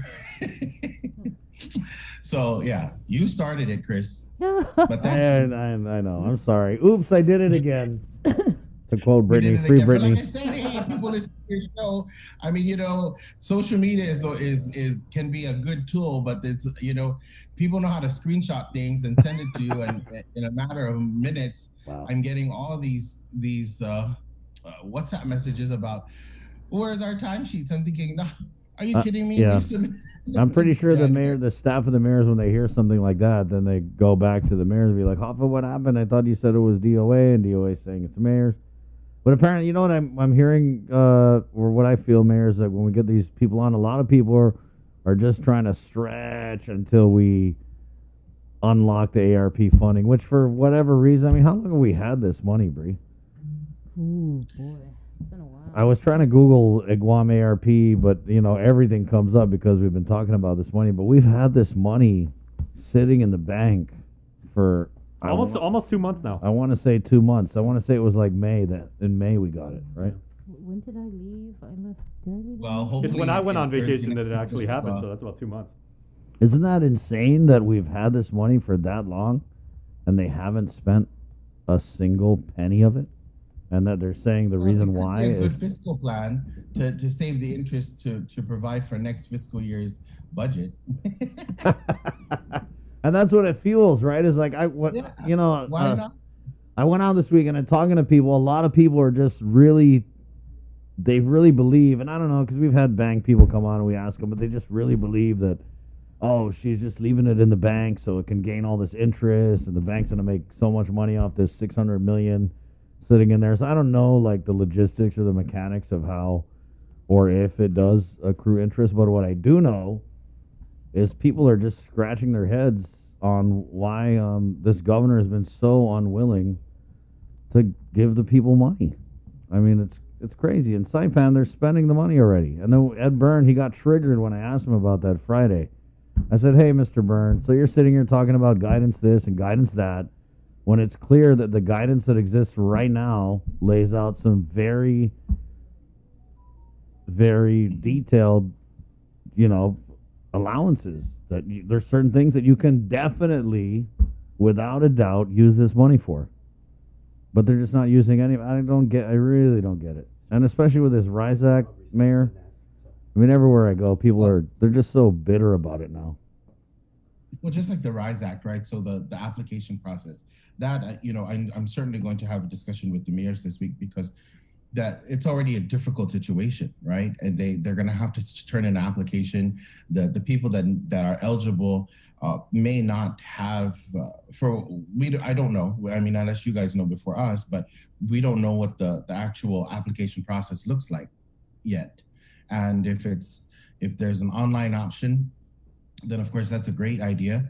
And I think the mayor's offices should be willing to help submit the online applications, because that's the most efficient and the quickest way to get their money. And of course it's gonna create a little more work for the office staff, but again, that's why we're here, is really to serve. So I know that not all my colleagues will agree with me in assisting residents submit their online applications, but if it's the best way and the easiest way for our residents to receive their money quickly, then I think we need to prepare to do that. And so I'm looking forward to having that discussion with them. And then of course, if it's a document, a hard copy with a hard copy application with their verifications from us, then we're still going to find residents that are going to need help completing those documents. And so we want to be able to be there and ready to assist them, so that they've waited so long already for this money. And for those residents that truly need the money, and we want to be able to help them get that as quickly as possible, because they're already waiting for it, and they've known about it for how long? Since 35th December. Well, right, yeah, crazy. So And yeah, I mean, I'm expecting that to be a big deal as the application process, is revealed to us. So, we'll certainly have that conversation with the mayors to see how we can be a little more proactive and help out the residents, so that they can secure that RISE Act money for themselves and their families. But other than that, it's really kind of Liberation Week this week and next week for most of the mayors that are assisting with the memorials. we don't have too much going on other than that and preparing our offices for the influx of residents. And so I know that the larger villages, to include Manila and Barrigada, they're working that out, their own SOP as to how they're providing those verifications to their residents. And so far, everything in general has actually been okay. Everyone's just, hoping they're a little more patient with everyone, with the mayor's offices and their staff. But I don't have. There's nothing else going on in our realm this week, not that I know of, unless you guys have something to ask. Oh yeah, Bree's got a really tough question. You have no? Go ahead. Now I wanted to ask about because I drove by the Tijen Dogville? The dog. What is it? The dog area? The Dogville. Yeah, I'm trying to Dogtown. Let's just call it Dogtown. I drove by the Tijen Dogtown, and I noticed it was all roped off with and pallets there, Mayor. Can you share a little bit about that? So, yes, we've had the discussion. Mayor Paco and I have discussed our plan with agriculture, animal control, and game as to how we're going to rescue those dogs. There's a situation over there, but we're certainly still working to transfer the dogs to a shelter, and so that they're that they go through the process that the shelter does with whatever dogs they have. So it was attempted, a trapping mechanism was attempted, but in discussing the plan with agriculture and game, of course, a lot of that had to be changed up because they're not pigs, right? They're not swine. And so initially the plan was to mimic the feral swine traps. And that wasn't something that was going to work. And so between animal control, gain, and the mayors, it was discussed that the trap had to be changed up a bit in order to accommodate it, in order to safely trap the dogs. And so that's what's taking so long. And then, of course, airport police is involved, and they're helping us make sure that everyone is safe in that area. And that's why you see a lot of activity over there. And if you see the police, they're just there just to make sure that everyone is okay. It is government property, so that's another issue. But nothing else in that case other than that for now. Right on. Has anything started with building that wall over at the PD cemetery? Build the wall. It hasn't, but they secured the other entrance, so they're listening to you guys. Yeah, so there's the perimeter now is secured, and there's only one entrance and one exit, which is that's how it should be, really, because what happens is that secondary makeshift entrance actually you had to actually go into the estates, further down into the estates, and just jump the curb. I mean, if you had a sedan, I don't know if you jump the curb, but so finally, I think last week I noticed that last week it was fully secured as far as the concrete barriers. That's one step closer to a permanent fence. Viva KUAM. Viva. Hi day. But I know that some offices are involved with the beautification task force this weekend, so I know that they're cleaning up some areas for liberation, and I mention it because the VA cemetery, veteran cemetery, is a part of that, and we'll be helping there. Gosh, the trash. You guys did a whole thing on trash, and you would assume the amount of listeners you have, they would heed some of the advice and some of the things that you guys have aired. And I tell you, trash, it's just all over the place. It doesn't matter where you are. And the side of the road, like, really, parents, do you not yell at your kids and stop the car and turn around and pick up the trash that your child threw out the door? Or maybe you threw it out the door? So like Route 1 is always, I mean, I have to say that I am proud of Route 1 and PD because we tried to keep it clean. And GVB has a contract and they clean it, I think it's once a month. But, you know, we have our staff going out there now because, the GVB contract is just not sufficient anymore. I mean, there's trash out there. I mean, if you see the amount of trash on Route 1 and Route 6, I mean, imagine the illegal dump sites that they have up north. I mean, that's just horrible. And in Manila, all the ones that you guys covered in the entire month of, was it June it was?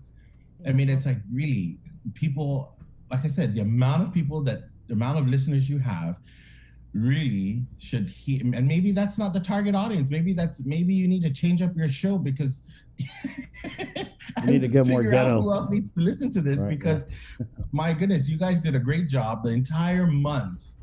I mean, I was almost sick of hearing about trash. Yeah. And it's just still a big deal. So I mentioned again the Beautification Task Force project because it's in celebration of liberation, but it seems like that's all we're doing because it's all around. I mean, it just really is. So I would say though, what we have seen is just more and more people helping clean up the island. But you're right. But just as soon as they clean it up, it's trashed. Wow, you were positive. Thanks, Sabrina. That's so cool. Hey, I'm a positive person. Not on Mondays. That's great. You're right, though. You are right. But I am sick and tired, though, of hearing about and seeing trash. Especially this last round that we did for Earth Month. Like, I was really dragging. Like, oh, God, I'm just so annoyed with this dumping. Because it's a whole process. It's not like you have to, like, plot out, where am I going to go drive to dump this stuff? Then you got to go there in the middle of the night. And it just seems like it's just way easier to put it in a trash can. Yeah. And so the amount of like planning and trouble that these people go through to just trash our island, like, it's sad. But thank you to those that are volunteering. Yes. Yeah. And I wanted to say, you know what I saw last week when I was coming home from work, because I came back to the office on Friday afternoon, and then driving back up on the way to Jigo, you know, I'm passing the skate park and everything. I don't know who they were, but it was maybe about 7 or 8 people. 5:30 in the afternoon on a Friday, and like it's busy, everybody's out. The work week's winding down. You've got probably bills to take care of and everything. There were people painting the pavilions over there near the skate park, and just stuff like that. And, they just looked like they were taking care of and doing what we had to do. But I was like, man, that's what makes living here like so special. But I was like, man, you're gonna see that same pavilion's gonna be like messed up in about 2 weeks. What else? And I hate thinking like that. Yeah, no, that's true. But I think you see, and Bree's right. There's more people, more organizations volunteering to do good things. But I think they're the ones listening to your show. So how do we get to the people that are not listening to your show? Get it? Yeah. I feel you. Because it's a good thing, right? Yeah. Everyone's wanting to do more, and that's a good thing. It really is. It helps all of us. Helps the government, helps the island, helps the environment. But what about everyone else who's not, not helping us out? And going back to the government side, it's like I remember interviewing the lieutenant governor. I want to say it was like a couple of years ago. Mm-hmm. And what I find frustrating is like how a lot of our elected officials, they want to talk so much trash about trash, but where are the easy, quick solutions? Like when I interviewed the lieutenant governor, he was like, yeah, maybe and this is a couple of years ago, mind you, and the problem's only multiplied by, it's so much worse. He said we just need to eat it and put out dumpsters on certain days where people can go and dump, because everyone talks about, the economics or whatever. So instead of just arguing about whether or not people can really afford to dump the trash, let's give them an opportunity to dump the trash. I mean, at least let's get 1 day a week. So I don't know how many elected officials I've talked to, and they all talk about this idea of subsidizing and placing, giving people a place to put the trash, like almost like an amnesty kind of thing. We haven't seen anything, and instead what you have is a lot of these private, non-profit community organizations end up just eating it and going out and cleaning up stuff, because if we sit around and wait for our government to respond, not you guys, I know you guys are picking up abandoned vehicles and stuff, Mayor, but that's also very frustrating to me. Because like the mayors are in over their heads, and there just doesn't seem to be a lot of support from the higher ups. Well, I mean, Senator Sonogstein is working on something. I know he calls your show all the time. So Too much. We just had him on when? Never. Right. Senator Sonogstein has an idea for fiscal 22, and I'm hoping that it works out. And so if it pans out with DPW, then a lot of that responsibility will be on DPW regarding the abandoned vehicles or the junk vehicles, where just kind of how animal control needs to take over the animal situation. So hopefully that'll be something that will be a good thing for not only us, the mayors, but for the island. Right on. But going back to the trash, so the I get it about the trash bins and residential disposal, but what about, like I just mentioned, like about Route 1? I mean, they're not throwing bags of trash out. They're throwing their paper plate out. They're throwing their cans out. It's like, it's really about pride in their island, and just really a sense of responsibility. And I don't know how we need to address that, but it really is, So several years ago, even though I don't agree with the actual wording, there was a nonprofit, or I don't know if they're a nonprofit, but it was an organization that started the whole We Are Guam, right? And so that whole sense of pride, I think, was important. And I think a lot of the villages subscribe to it. And so perhaps we need to revisit something like that again, in order for us to, to have more pride and to take more responsibility of our environment and of our island. It's just something, another thing other than just the residential. I mean, there's a ton of things that you can do without even having to go pick up trash to kind of start to change the mindset. I mean, you need your awareness campaign, your jingle, right? Don't mess with Guam type stuff, and you put out a blitz like that, and then you just keep it out, and it sinks into people's hard heads. Mayor, we got to run, but thank you. Always good to, I like catching up with you on Monday because you got a good sense of humor, and I mean, don't take this the wrong way, but you kind of remind me of my grandma, just sitting and drinking coffee and just habla, Let's go habla. And Bernie said it's the paperwork. It's not the paperwork. I'll wait for your jingle, by the way. Thank you. Have a good week. Thank you, Mayor. Right on. Take care. All right. Mayor Jesse Allig. He's the mayor of PD, but he's also the Mayor's Council of Guam president. Okay. And he hates trash. Yeah, as definitely. we do. Yes. As you should. Good morning to our Facebook Live viewers. We're right about ready to jump on to KUAM TV. Oh, you know who's happy right now? Roberto Fraccassini, because Italy has just defeated England to win the Euro title. Oh, wow. Went into overtime, right? Yeah, they won in penalty kicks. So congratulations to you, Signore Fraccassini. There you go. He's partying right now, I'm sure. It is 8 o'clock. Good morning, Guam.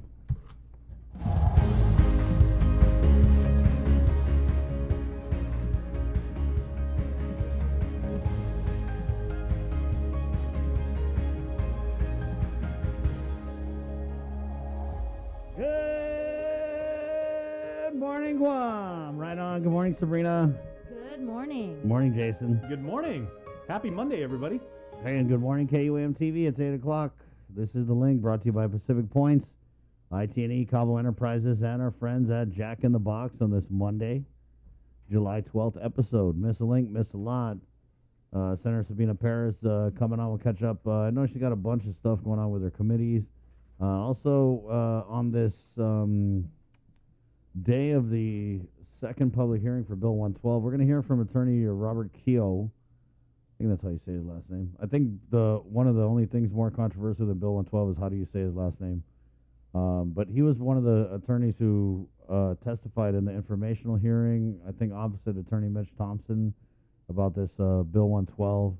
And so wanted to bring him on because I heard that he's kind of like freaked about just all the backlash that has come, not only towards Bill 112, but his way, towards him, right? So I heard just a bunch of social media comments about the greedy lawyers and this bill will benefit them and it's going to create a litigious environment. So I know that the speaker had put out a release, kind of just wading through a lot of the testimony, because I know she had said that there were a lot of things that were said in the public hearing that just weren't accurate about the bill. And the thing about when you say something and you repeat it and then someone else repeats it, it kind of snowballs and people start accepting it as fact. And so it'll be interesting to get the attorney on. And then the public hearing, is it at 5 again, Bree? Yes, it is. And this is the second one. There was one last Monday, and then I believe that they had last Wednesday. That's right. Yeah, and then she had also said that they're trying to put another one on the schedule for this month. So hopefully we get some good testimony tonight, which we'll run tomorrow on the show. So it's 8:03, and also Major Anton Uggan of the Department of Corrections is coming on. They had a bill, I believe he testified last week. This is the new prison bill. Yeah, and so he'll come on and talk about that, and we'll just catch up with all the other stuff that's going on at DOC. 8:03. Let's go ahead and get into the news now with the very latest from the KUAM News team, Sabrina Salas-Matanani. Good morning, Sabrina. Half a day, everybody. 32-year-old Troy Ryan Damion's bond has been set at $750,000 for his role in the murder of 27-year-old Michael Castro, who was last seen in late October of last year. He appeared for his magistrate's hearing over the weekend via teleconference. Damion was arrested by detectives last Thursday, and although GPD held back specifics about the arrest, a magistrate's complaint tells the story of what allegedly happened, and apparently there is an audio recording from a police source of information of Damion detailing how he and Nicholas Wayne Moore killed Castro. According to the magistrate's complaint, Damion was bragging about how he and Moore had been in a car chase on Cross Island Road. Moore was the driver, while Damion was the passenger allegedly shooting at Castro. Damion told him that Castro did not die immediately, so he began punching him. They then placed his body in a drum.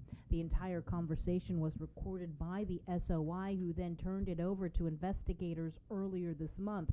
The magistrate's complaint also details the fact that 2 pistols were confiscated from Moore's parents' home. One matched the bullets used in the murder. DNA from blood samples lifted from the gun showed a mixture of DNA from 3 individuals. One was a match for Castro, another for Moore, and the third showed no familial relation to either Moore or the victim. Police would not say if the third DNA was a match for Damion. During Saturday's hearing, Damion's defense attorney Joseph Rosano tried for a lower bail and referenced Moore, saying, quote, "He's not the same type of person that flees the island to avoid prosecution," and argued that the amount was unreasonable. However, Magistrate Judge Benjamin Sison denied the request. Damion is charged with aggravated murder as a first-degree felony, murder as a first-degree felony, and aggravated assault as a second-degree felony, all with special allegation for possession and use of a deadly weapon in the commission of a felony. His preliminary hearing will be before Judge Alberto Lamorena on July 20th. As for Moore, he is currently on house arrest, being monitored electronically. He allegedly admitted to knowing Castro and having past dealings with him involving the sale and use of illegal drugs. According to an SOI, he alleges that Moore confessed to murdering Castro with a combat knife. He is next scheduled to appear in court on July 19th. 30-year-old Jaymar Nukem Regis was arrested after allegedly beating a woman holding a baby on June 12th. According to court documents, the woman said Regis became upset and punched her in the head and then continued to punch her continuously while she held a 10-month-old child. The woman was noted as having a contusion to her forehead. Both eyes were bruised and bloodshot, a gash to her left temple area, and a laceration to her upper lip. A witness interviewed had also described the infant as being bathed in her blood. The Guam Police Department's domestic assault response team located Regis on June 28th, who was told to report to police. He said he would as soon as he had a car seat. However, Regis never showed and could not be located. He was later found and arrested on July 7th. According to court documents, Regis is on pretrial release, where he's ordered to not commit acts of family violence against the same victim or any other family or household members as part of his conditions. Regis was charged with family violence as a third-degree felony and violation of a court order as a misdemeanor. With more news, here's Isaiah Uggan. This news update is brought to you by Pacific Points. Do more, get more. Hafide, good morning, everyone. Guahusi Isaiah Uggan with your headlines here on the link. It's something that never gets easy to report. Guam recorded its 131st COVID-19 related fatality on Thursday. The Joint Information Center confirms that the Guam Memorial Hospital Authority received a 72-year-old female with underlying health conditions. She was unvaccinated and tested positive for COVID on June 26. The JIC also reports that 12 additional COVID cases were identified as the Alpha variant.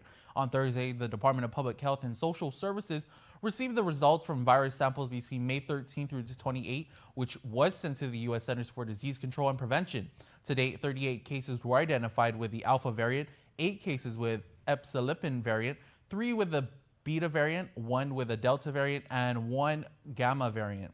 President Biden Friday reaffirmed the withdrawal of American troops from Afghanistan by August 31st. Speaking at the White House, Biden said the U.S. has done what it went to do in Afghanistan, get the 9/11 terrorists and deliver justice to Osama bin Laden. But the departure could spell danger for Afghan nationals who assisted U.S. troops. Pentagon spokesman John Kirby was asked about that during a press conference, and once again, Guam was mentioned as a possible temporary refuge site. The president said that the interpreters might be moved to facilities outside the continental United States. That is fairly limiting in the number of OCONUS facilities, potentially bases at Guam. Or could you talk a little bit about what these potential facilities could be that the interpreters could be sent to? So a couple of thoughts there. You heard the president say that U.S. installations overseas as well as third countries, and we are looking at a range of options in that regard. You said it was limiting. I think I would challenge that presumption.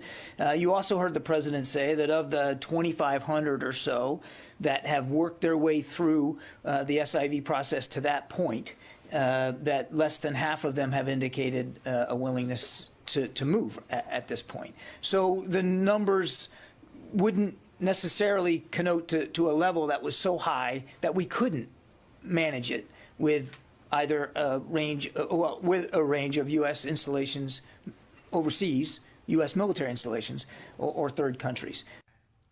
Governor Leon Guerrero has written the White House expressing support for Guam as a refugee site. We spoke to the governor about that Friday. She says she has yet to be contacted.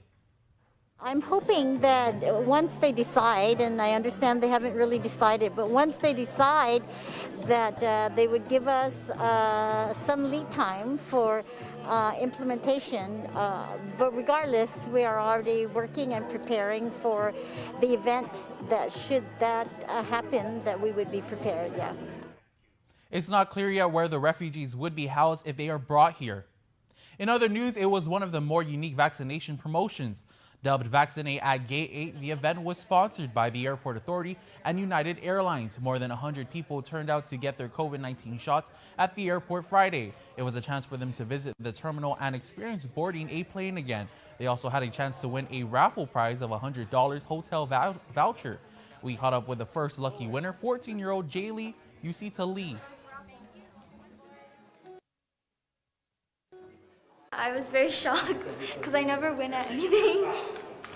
And what made you guys come over to the airport today and get vaccinated? Well, I guess we just wanted the experience. It's very fun. It was the airport's way of helping with the governor's drive to reach herd immunity by July 21st. Also on hand were officials from public health and members of the National Guard to administer the vaccinations. That's it for now. We'll see you tonight for KUAM News Primetime. This news update is brought to you by Pacific Points. Do more, get more. Controversial Bill 112 goes back up for a public hearing today, and ahead of the hearing, the bill's main sponsor, Speaker Teresa Lai, says she is encouraged by the tremendous level of engagement they're receiving, reminding them of the importance of the issue.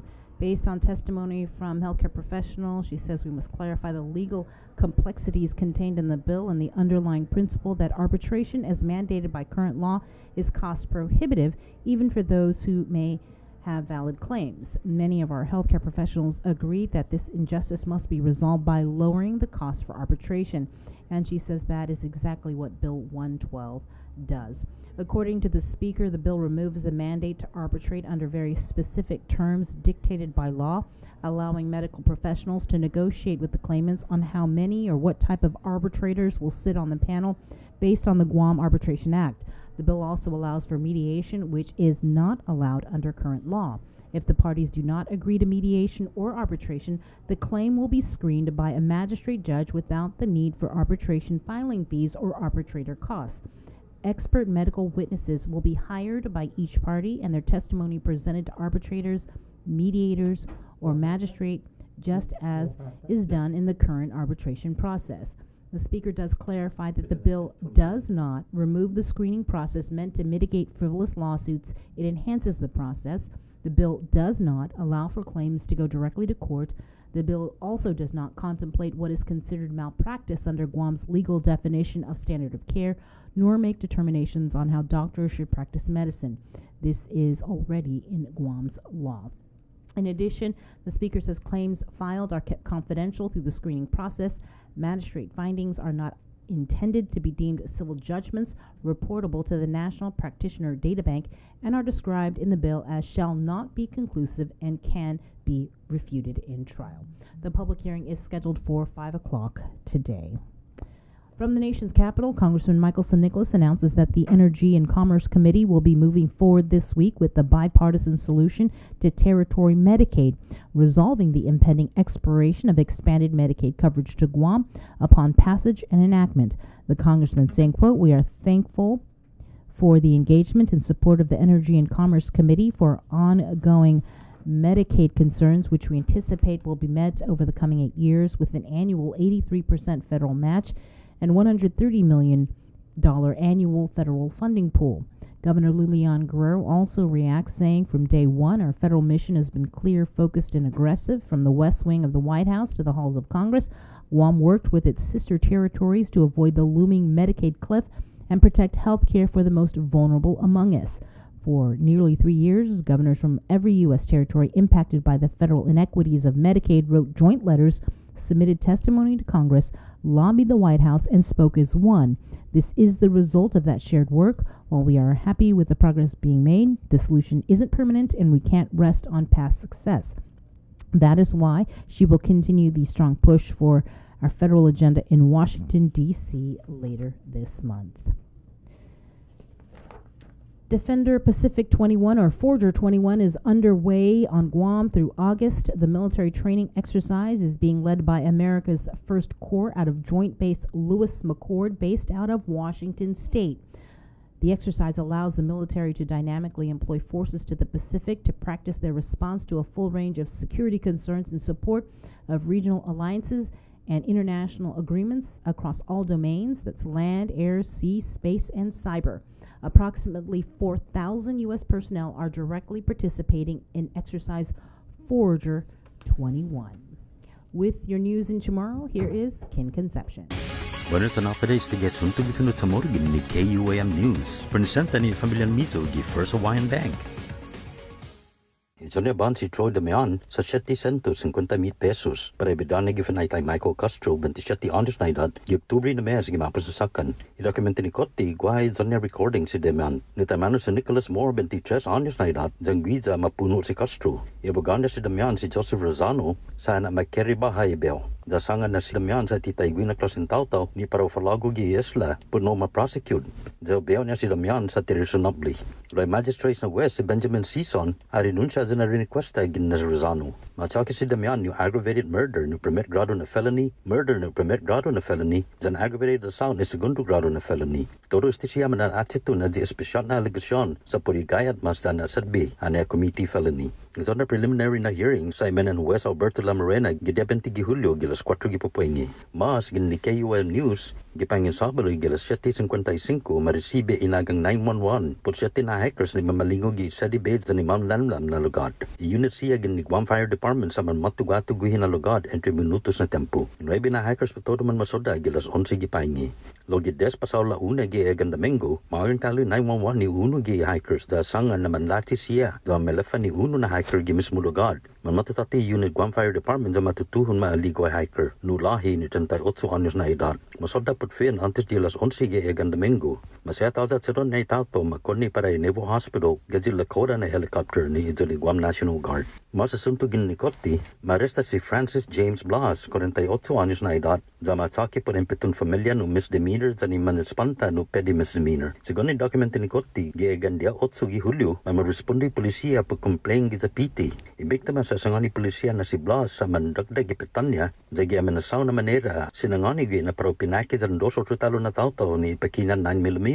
Lenya mas ibiktima na hongi na sinya magahit si Blas at soge di hafay lalenya. Yutumu para paguna Lunes, kanatoro di siya intern gi Guam Department of Education 2021 Youth Employment Internship na programa sa timan maapasi gi mapos na business. Executive Director Melanie Brennan para Department of Youth Affairs no gumatsutsingi Guam Department of Education gini na programa akong fit may dinita niya ni Yapas. Ilagyan na problema sa tipo di kabali si Form siya ni man masabmiti. Ilagyan mas nakasi 300 sa gi 668 na interns no manggay gi guest na programa no inapasi ni Federal sa man maapasi gi business. Mafatsutsu ni Guam Department of Education sa Department of Youth Affairs. Gimapos na utuma semana para manasiguro naman mapasi pauga na semana.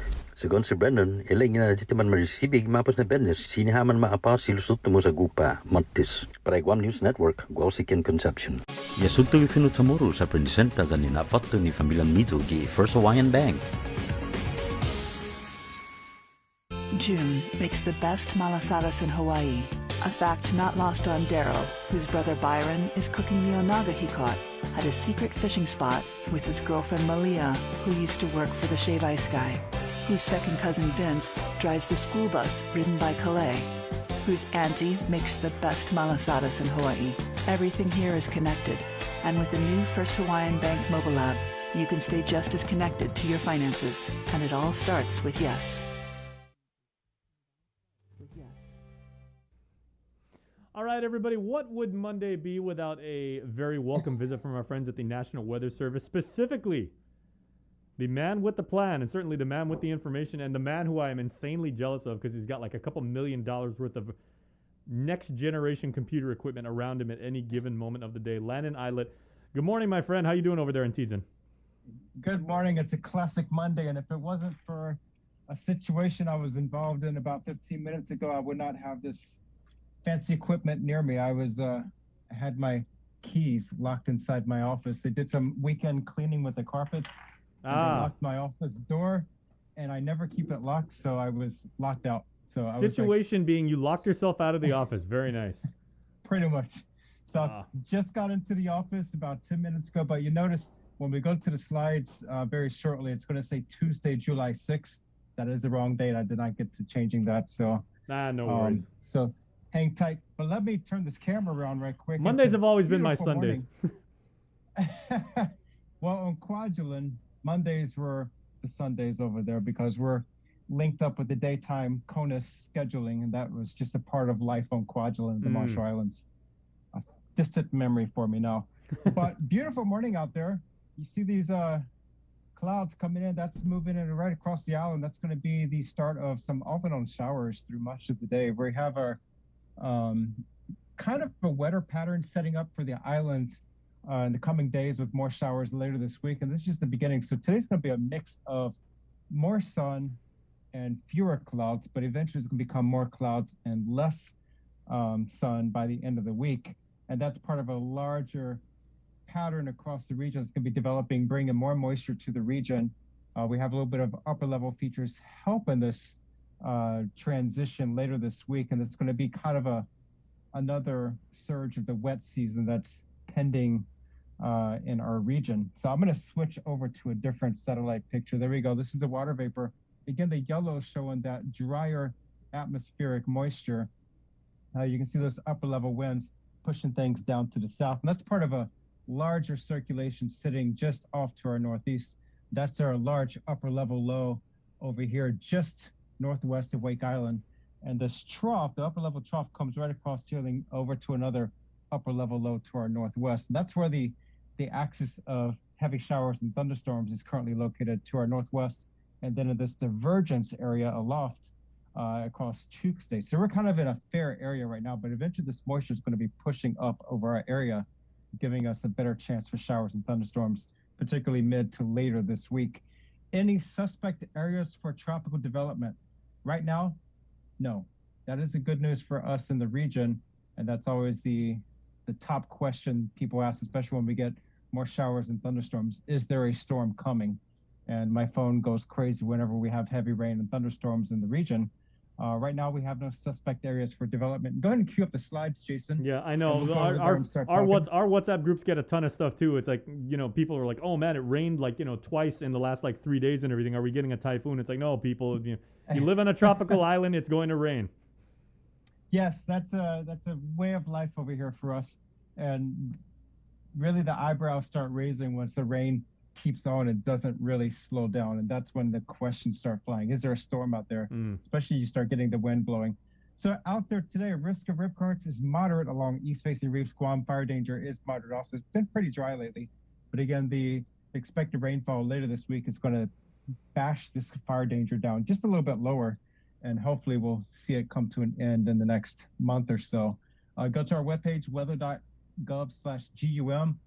Currently no advisories, watches, or warnings in effect, and it's fair weather across the region. That's the good news. And if you look at the news headlines at the top of our webpage, you'll still see the public statement. We're going to be ending the satellite interpretation message. That's our twice a day satellite message that we issue. We're going to be transferring that to a tropical weather discussion the coming months later this year. Also the updated on the extended outage for our radar, and then the tropical cyclone outlook for the remainder of 2021. Those are in our news headlines on the front page. The next slide, Jason.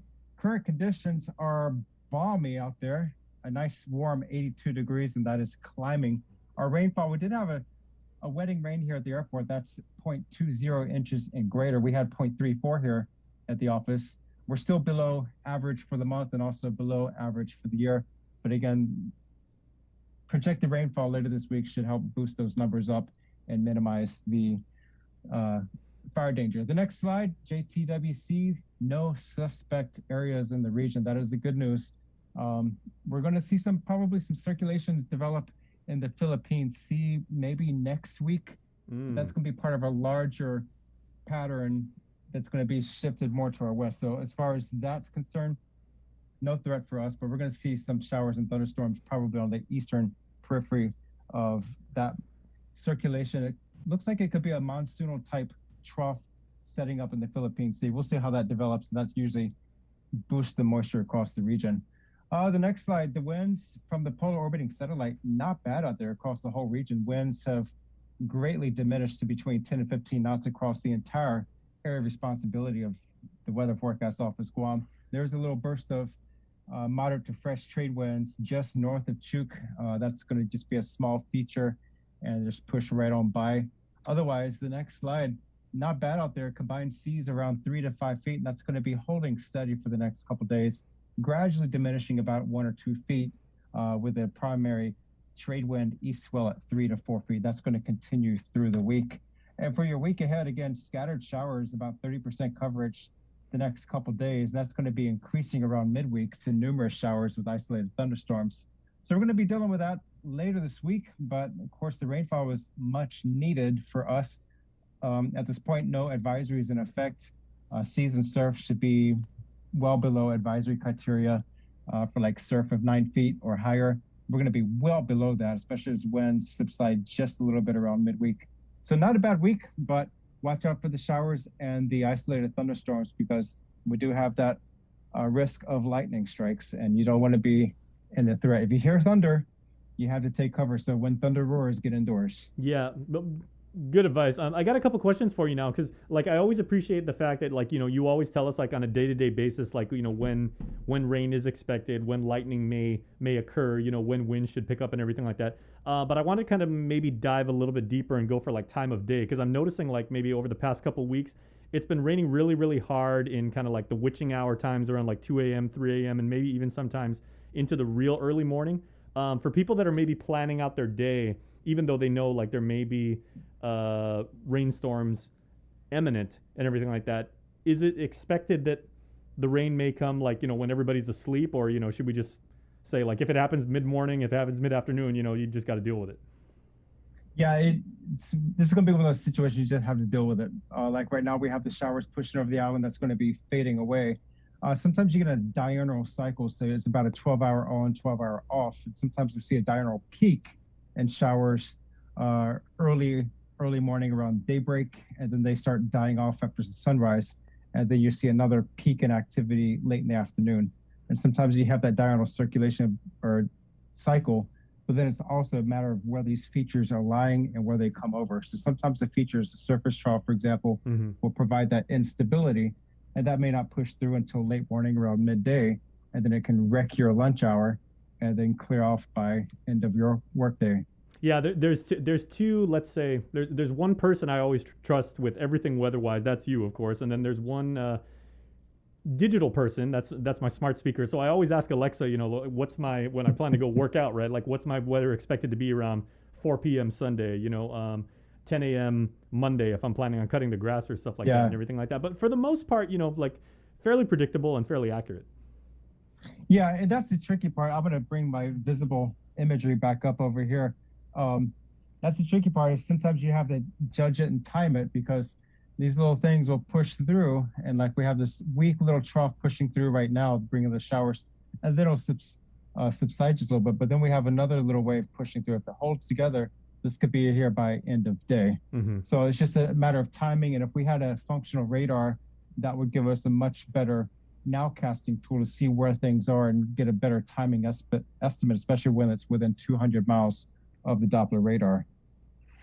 Okay, well, final question for you, because obviously, like, I know you're not in the Navy and you can't speak for, our friends in the military, but, they are your colleagues. And I was up around Agathagoumis Way this past weekend, like at my cousin's wedding. And when I went up there, my mom was with me, and she was saying, they've got like one of those, the geodesic orbs that you guys have, everybody calls them like the weather golf balls. And it seemed like that one, is that new? Like when you head up like towards like Fern Terrace, like on the left? Relatively speaking, Let me see. I'm not familiar with the area. I need to think of which one you're talking about, but they're probably installing new near the Shell station, devices. kind of like. Yeah, so I know those guys are your colleagues, but obviously, like, you can't speak for them.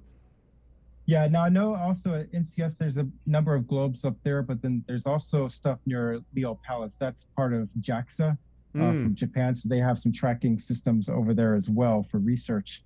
And so outside our back window over here, we have several domes, one for tracking the weather balloon and another to track the polar orbiting satellite. So that thing's always in motion with the satellite dish inside of it.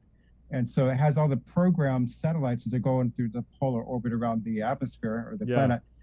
Once something is scheduled to break horizon, it zooms in on that horizon break and then tracks it through our sky space and then pulls in all that data. Once it goes back below the horizon, it goes back into the next position to track the next polar orbiting satellite as it comes overhead. So it's always in motion pulling in data. Yeah, man, I have to do a story on you with that, when things get safer and everything, because like, again, when you've seen like the big geodesic orb at Epcot, everything's downhill from there. But I love those golf balls, man. They're awesome. Yeah, they're beautiful. And once we get our radar completely repaired and stuff, I like to have y'all over there too as well. So the repairs are ongoing.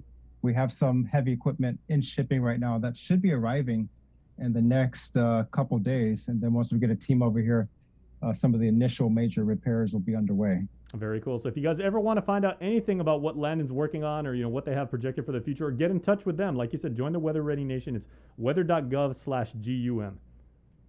Exactly. Thanks, Jason. Yeah, good information from good people doing a good job for our island. So Landon, best to you and your team as always, man. We appreciate it. Thank you. See you next week. All right. See you next week. Have a good one, man. Stay safe. All right, everybody. We are going to take a quick break, but we have Senator Sabina Perez. We're going to the Guam legislature right after this commercial break. Please stay tuned. The link will continue with Chris and Sabrina. They will be back in the room when we return.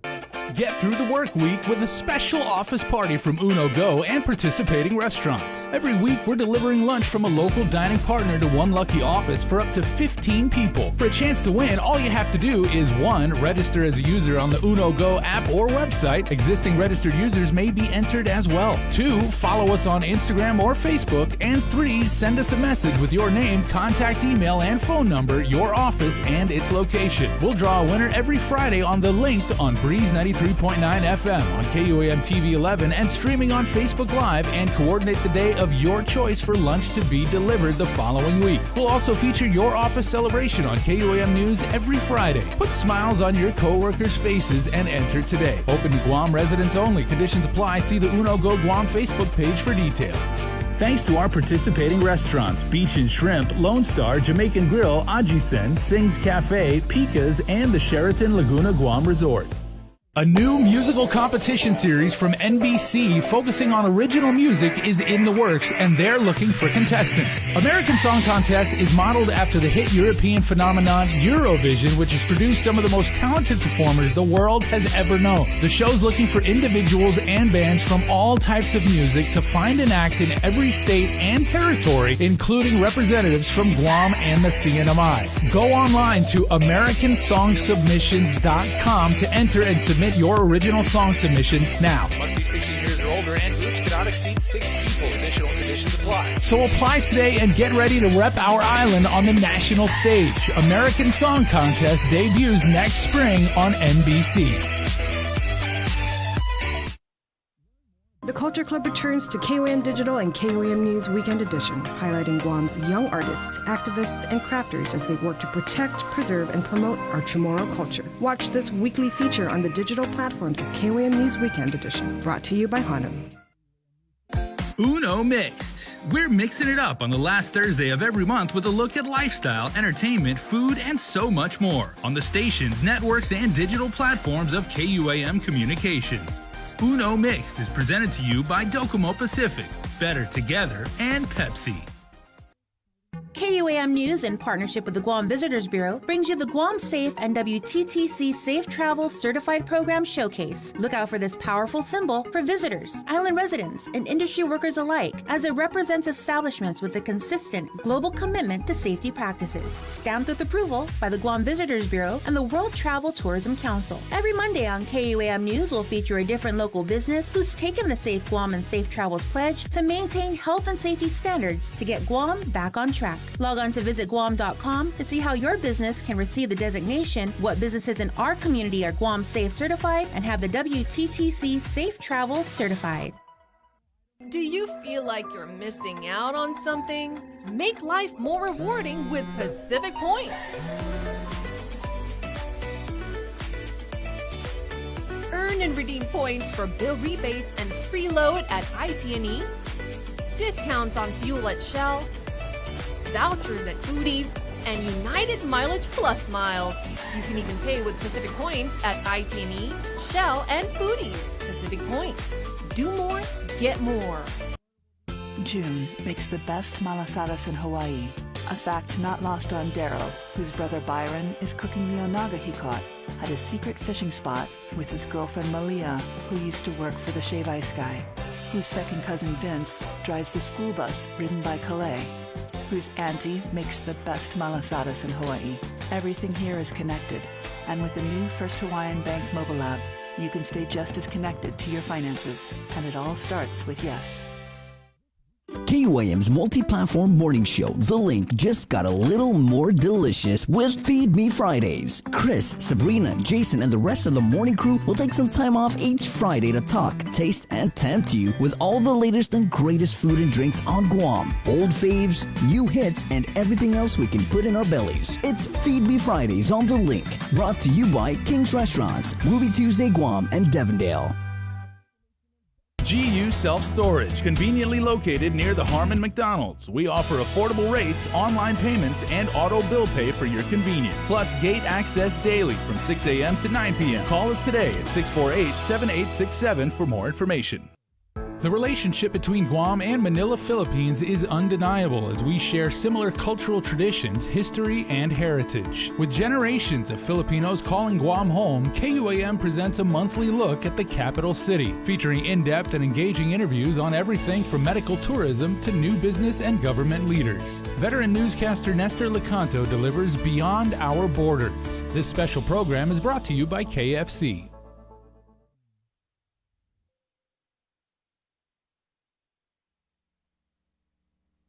I need a girl that will understand. I need a girl to walk with in the sand. Oh, sing na na na na. Oh, sing na na na na. Oh, sing na na na na. Oh, sing na na na na.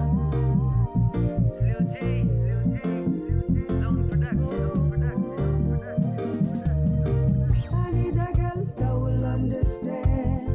I need a girl to walk within the sand. I need a girl that will love and cherish forever and ever. I need a girl that will understand. I need a girl to walk within the sand. I need a girl that will love and cherish forever and ever. Searching Today. Good morning, everybody. Welcome back to The Link. We're going to head straight into the Zoom room where Senator Sabina Perez is in the Zoom room. Good morning, Senator. Good morning, Sabrina. Good morning, Chris. And to the listening audience. Morning. Another big day. That's an understatement. Right, at the legislature. Bill 112 going for round 2. What's your takeaways from round 1? Yeah, so a lot of the testimony that came, a lot of doctors came out to testify opposing the bill. And, you know, what transpired was a conversation about the state of our healthcare. I think that also needs to be addressed. A lot of the doctors raised the issue that they may perhaps be exposing themselves because they are trying to bridge the gap for coverage for those specialties that don't exist on Guam. And so perhaps the standard of care might be breached. And I think that's, you know, Guam is a unique place. You know, it's very difficult to attract these specialized care. And, you know, I think it'd be very difficult to do that. So what is the answer? I think that discussion needs to be also, sorry, my phone's ringing. Nice ringtone. That also needs to be addressed as far as the healthcare of our system. You know, I see that, you know, we may not be able to attract the specialties. So what is the answer to that, right? And do we? So I guess that puts our community perhaps at a certain risk if doctors are, you know, expanding their services.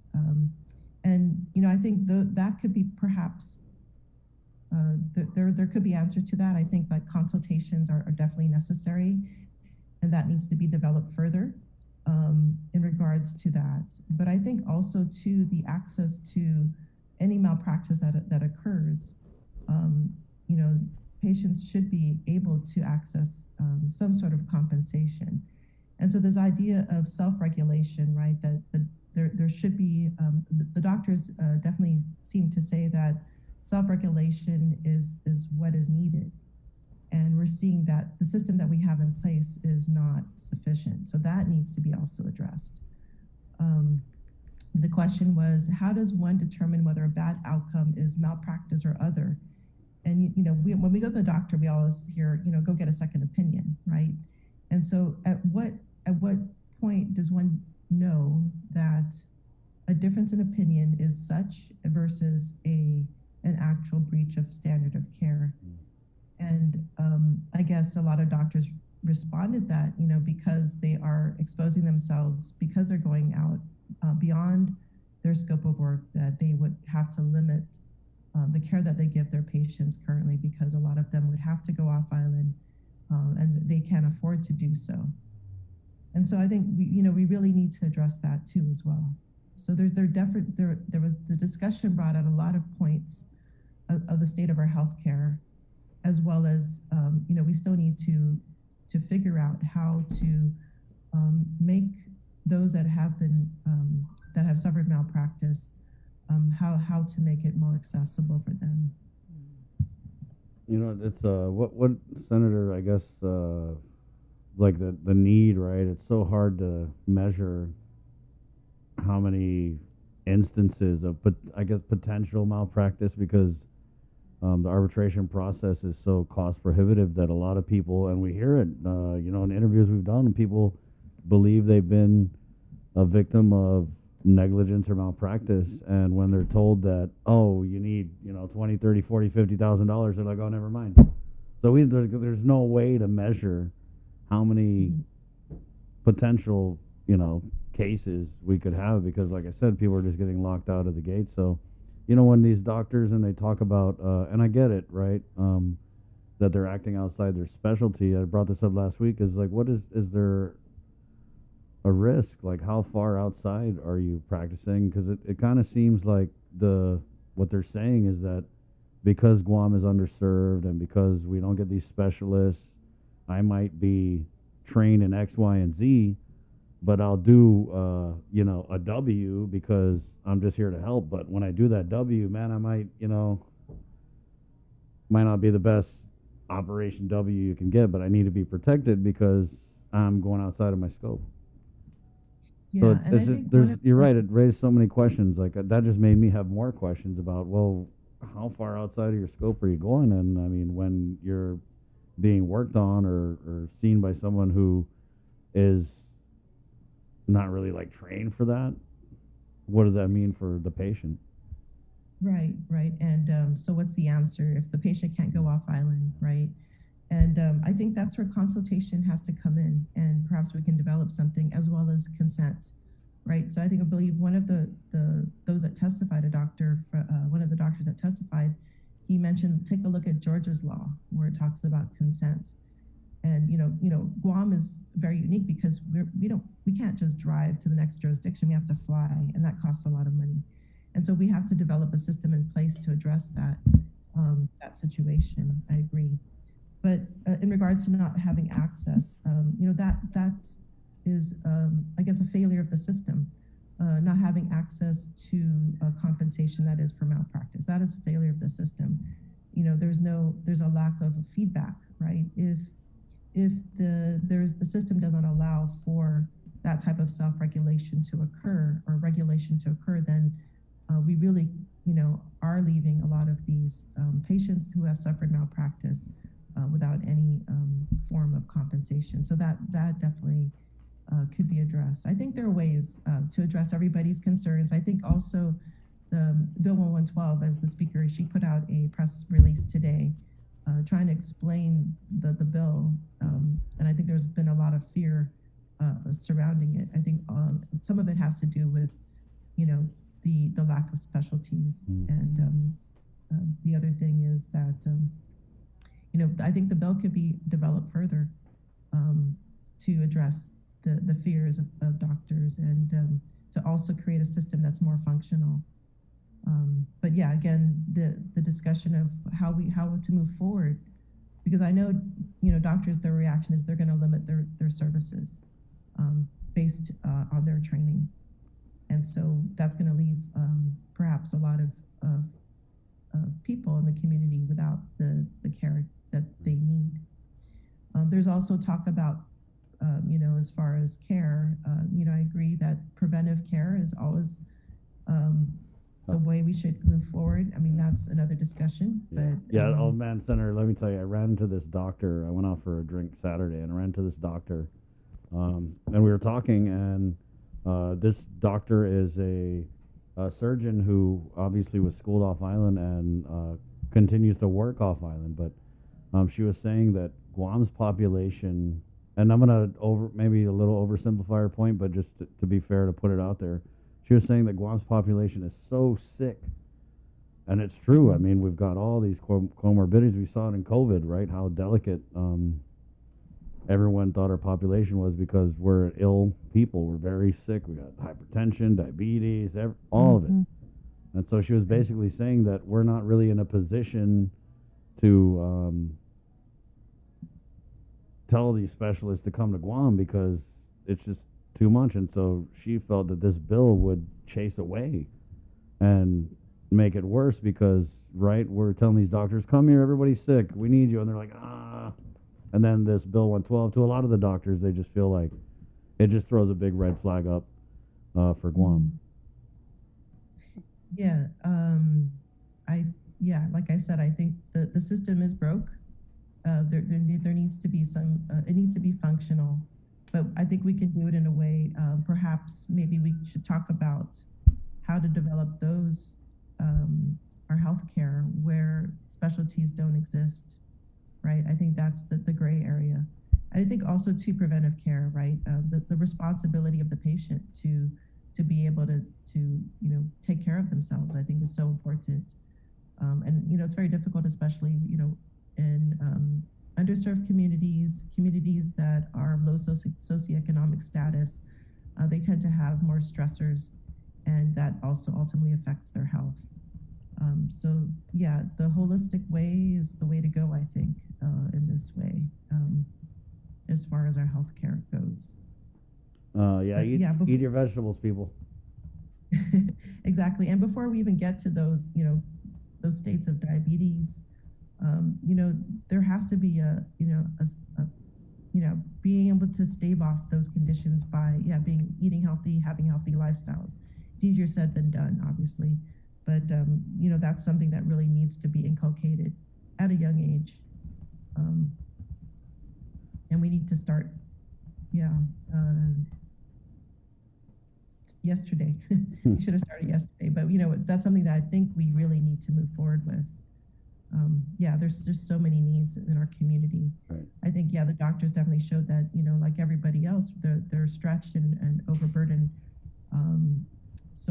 That we need to that the public hearing was a way to relieve that. I could feel the pressure. Right. It was a way to it was a way forward to healing too, in a way. All the stress that they've experienced. But I think now moving forward, we do have to come together and figure out solutions. I'll say. And so there are other bills being entertained at the legislature. Yeah, I wanted to ask what happened to that that hospital bill last week. Yeah, so fortunately, I'm really glad that it was pulled back into committee. It received so many changes that it was substantively different. Mm-hmm. I think one of the changes that was made was that it would go over the debt ceiling. It would have authorized HEDA to go over for bonds for $600 million, which is above our debt ceiling. The other issues with the bill, I feel, is the procurement model was the JFK model. And with the JFK model, I think they prioritize speed over affordability. Mm-hmm. And I think affordability is a huge concern. This is the largest undertaking of the government of Guam. $1 billion, over $1 billion we're gonna spend. And we don't have enough to pay for it. They're gonna have to look for additional grants. And I think affordability should be the focus at this point. I think the hospital, yes, I'm all for building a new hospital. It doesn't make sense to fix the current hospital. It's something that we really need, but I think we need to move forward very, very fiscally responsible, and we are obligating the debt for future generations, and we want to make sure that we're getting exactly what we expect. And I think the problem is the hospital committee hasn't come out with a report yet. And I would like to see that report come out to say what exactly are we looking to build before we obligate funds, before we tie up funds and tie up funds for the future generations as well. Did that? So this bill is very significant. Did that bill kind of make up for the difference? Because we've all heard that the governor, was committed to the $300 million from ARP money. Did that kind of make up the difference? Because I think the Army Corps of Engineer report, the price tag was, I think, $700 million. Yes, the bill was gonna do multiple things. It was gonna finance the additional funds that were needed. So the cost came in at, I believe, it was actually the cost from the committee in the whole that was reported was over $1 billion. That's what was needed, and that includes both Department of Public Health facilities, and this is their whole inventory, as well as the whole inventory for Guam Behavioral Health and the whole inventory for GMH. So the idea was that this it was going to pick a developer to build this healthcare facility. So already the cost is an issue. I think there needs to be a reassessment of the cost, because we can't afford it right now. And considering that we don't know what's going to happen I mean, this past year was good because we received a lot of federal funds that helped to keep us afloat. But once the federal funds are phased out, can we expect our economy to pick up so that we can basically have enough funds in our general fund to pay for the obligation, the debt obligation. The other thing was that we're expecting EITC money to come in at $60 million dollars annually. So initially the bill was going to take 35 million for the first year, but then was going to rely on general fund for the subsequent years. And so really, does a general fund, can we afford to take the money from the general fund to pay for the debt obligation for the next 30 plus years? And I think that is a question, considering that our economy has not stabilized yet. So that there's definitely this bill is definitely something to look out for. I know there's a public hearing July 23rd. So there's, definitely things that need to be ironed out. Have you been also tracking this whole procurement for the new financial management system? So I haven't been really looking at that recently. I know the last time we talked, it was an RFP, and it was, I think, Director Byrne had mentioned it's being reviewed by the AG's office, considering that it is over $500,000. The last conversation I had with Director Byrne was that it was somebody from DOA that's going to be in the selection committee. But then there wasn't anybody that I mean, from my conversation, it doesn't seem like there were those that are in compliance with procurement law to participate in the selection of that. They would have to have completed the 4 modules of GCC. So that is something that I did bring up with the director. So I need to look into that, follow up with him. So we did actually have the AG on last week, and he had said that they were reviewing the guidance for the American Rescue Plan to see if the purchasing of a financial management system would be in line with what they're able to use the ARP funds for. But it's been an interesting saga with this because it's still an emergency, right? And this is an emergency that was declared last year, I want to say in December. And then there was a subsequent executive order that took the emergency procurement out of the chief procurement officer's hands and then put it into the Department of Administration's hands. And then now it's been passed over to the AG. So it's been kind of interesting to me how this has evolved. I don't know if evolve is the right word, or de-evolved as a process. Right. So like what the chief procurement officer stated is that the RFP process is at the agency level, so they have control over that. I don't think it was necessary for the executive order to have basically eliminated the CPO from this if the RFP is already at the agency level. But I think that is interesting that was there must have been some issue with the CPO in regards to that. But I think again, it's so important to have qualified staff to be involved in procurement. We really need that. That's utmost importance. Of course, the AG's involvement is important. that's always a safeguard. But I think that for those selecting, they need to be qualified staff. All right. Did you have anything else? Yeah. Rev tax. Is there something with the Rev tax, Senator? Well, All Rise is, I guess they're going to be accepting applications. So there's an eligibility based on your income level, and filing if you did reach that income level. And I think a lot of the bottleneck, there's going to be a bottleneck with getting MERS verification, as you heard in the news last week, and that's going to be one of the issues in getting access to those funds. So yeah, just for the audience, just to keep working at getting that verification and to apply. I encourage everyone to apply that meet the eligibility requirements. They did put a cap at 30 million, so it is a first come first serve.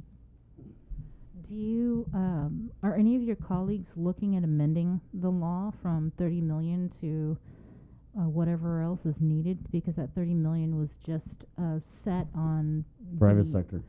Right, that were eligible at the time. And, Senator Regine Bisco-Lee is no longer in the legislature, so do you see or have you heard if anybody else is going to pick up the ball? And I'm surprised she hasn't, chimed in. I mean, you would think that, hey, that's my baby.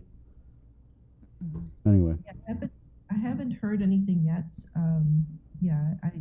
I myself would have to, think about this as well. Because there are other, and if you look at how the Azuda Imangafa program was, it was definitely underutilized, and I guess it had to do with also the application process, kind of holding things up a little bit. So maybe perhaps an extension. I mean, I'm wondering if there's going to be enough time to get all these applications in. But that's something worthwhile to look at. I mean, you talk about... I'm sorry, Azuda Mangafa, this is the Amanda Shelton bill, or Yeah. we're talking about the Brugraman Right. Salapi? No, the Azuda Mangafa was that an $800 thing too? I don't recall, but I know they set aside 10 million, but only Right. like $300,000 was used. Yeah. So a lot of it had to do with the application process. I mean, this is just, I don't even know what to say, the runaround with this RISE Act. And I really just feel like Adelup maybe is kind of out of touch. Maybe they don't get out much and talk to people, but people really needed this money back in December. And everywhere I go, Senator, everywhere I go, people are asking about it. And they're not stupid. They know that it's been something that was passed into law, and that, the governor has just flat out refused to pay until she went and included the government employees and the retirees. So here we are. Yeah, definitely something to look at. I mean, if I had $1 for every time someone asked me about the RISE Act, we'd actually have enough money to pay it out today. Yeah, it is. Yeah, I do hear constituents that you can see that they're in dire need. And some of the programs too, for instance, like the housing vouchers, assistance, a utility assistance program. I've heard stories where they need the assistance but aren't able to get it. Yeah. And you can hear that they are really in need of this assistance. So yeah, it's I definitely could take a look and see how we address how to expedite some of these things. Thank you, Senator. You're welcome. Hey, have a good week and good luck. Good luck tonight. All right, thanks. Okay, You too. we'll Take see care. you. All right. Yep. Thought I was going to watch Black Widow tonight, but probably going to end up watching this Bill 112 hearing. Might be a little more exciting, huh? I wonder if they're going to do time limits. I wonder, yeah. Like last week. Yeah. You want to keep it in the Zoom room?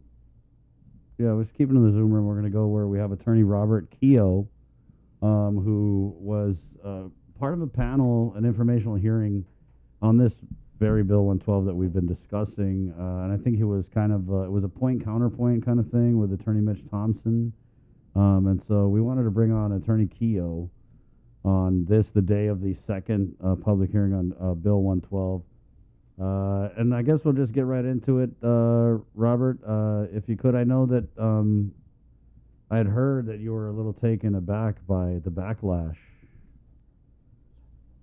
and maybe the tone of some of the criticism and the controversy surrounding this measure. Yeah, there's a tremendous amount of misinformation that is being floated around. I'm not much of a social media guy, but people keep sending me copies of emails and posts and things where people like Dr. Shea, for example, say on his page, Speaker Terlahi and Telo have zero clue on how to improve healthcare. And then, I mean, that makes it a contentious, argumentative process with anger and angst involved in it, rather than facts. And I'd like to point out what the facts of this circumstance are. Without any doubt, the law right now requires, before anybody can go to court on a medical malpractice, medical negligence claim, you have to go through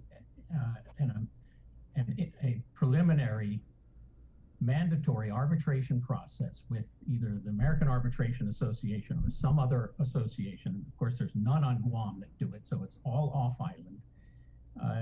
I am the only one that has had experience going through one of these arbitrations on behalf of a client, and it cost them, just for the arbitration, $47,000 to have their case heard by 3 arbitrators. That doesn't count expert witness fees, deposition fees, attorney's fees, anything else. It was just for them to have the American Arbitration Association appoint 3 arbitrators to hear their case and try their case. It cost them $47,000, and that was just their 1/2 share. The defendants in that case, it was the SDA clinic, they also had to pay their fair share, which was that much, if not more, considering that they had their own costs, attorney's fees and expenses on it. So it's a very expensive process, and it deters people from bringing on any kind of a malpractice claim. And you don't know you're a victim of malpractice until you are one. It's not something that happens often, and it doesn't happen to all of us. But you don't know you're a victim of a car accident until you have one either. But what I'd like to point out is that there are 3 major differences between the law that Speaker Terlahi has introduced, Bill 112, which has caused all of this outcry from the medical community, and the current arbitration law. The three differences are: 1, the Bill 112, which instead of using an arbitration, a private arbitration where you have to pay for it, it uses a magistrate judge, a judge appointed by the Chief Justice of the Supreme Court, vetted and approved by the legislature. These are experienced lawyers, judges. So it uses a magistrate screening instead of having to pay for 3 arbitrators. The magistrates are government of Guam employees. They're paid by a salary from the government of Guam. So the 3 major differences are: the magistrate screening process under Bill 112 is confidential. As soon as you file it in court, it is sealed. It's not open to the public. It is a confidential proceeding. Under the current arbitration law, there's nothing confidential about the arbitrations. Anybody can talk about it to any extent they want to. It's not a sealed, confidential process. Under the magistrate process, it will be. Second, the decision of the magistrate in the Bill 112 process, whatever that decision is, if either party decides they want to go on to court, which you're allowed to do both in the arbitration law and in this magistrate screening law, you can go on to court for a trial, because our Constitution guarantees a right to a jury trial on any case with a value of more than $20. So if either party decides to go on appeal to court from the magistrate proceeding, the decision of the magistrate is admissible evidence in court. Under the arbitration law, the decision of the arbitrators is sealed. The jury never hears about it. It's not admissible.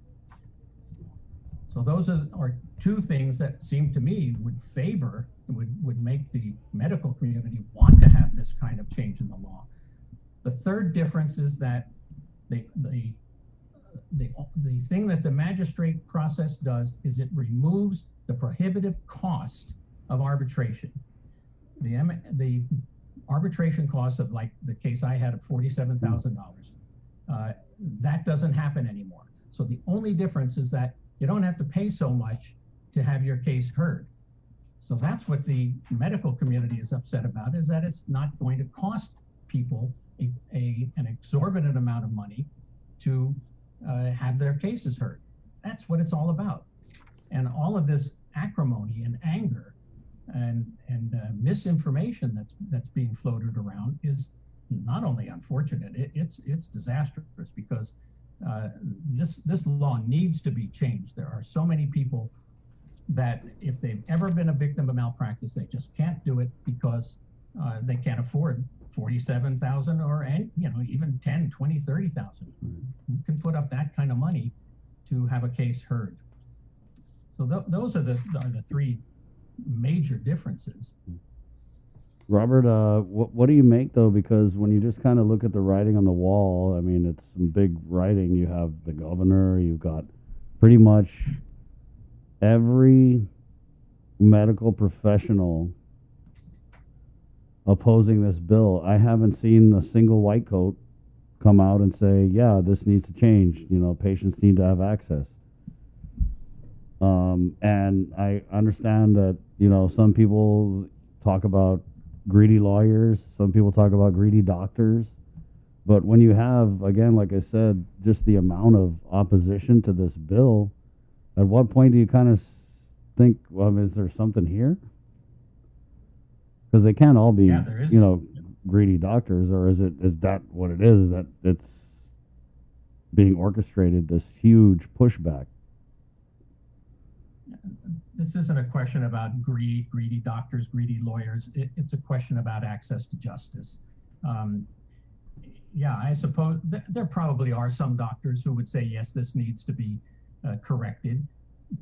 They're not going to come out publicly on it because they'll get criticized from their own members of their own community. But the opposition to this bill has been based on misinformation.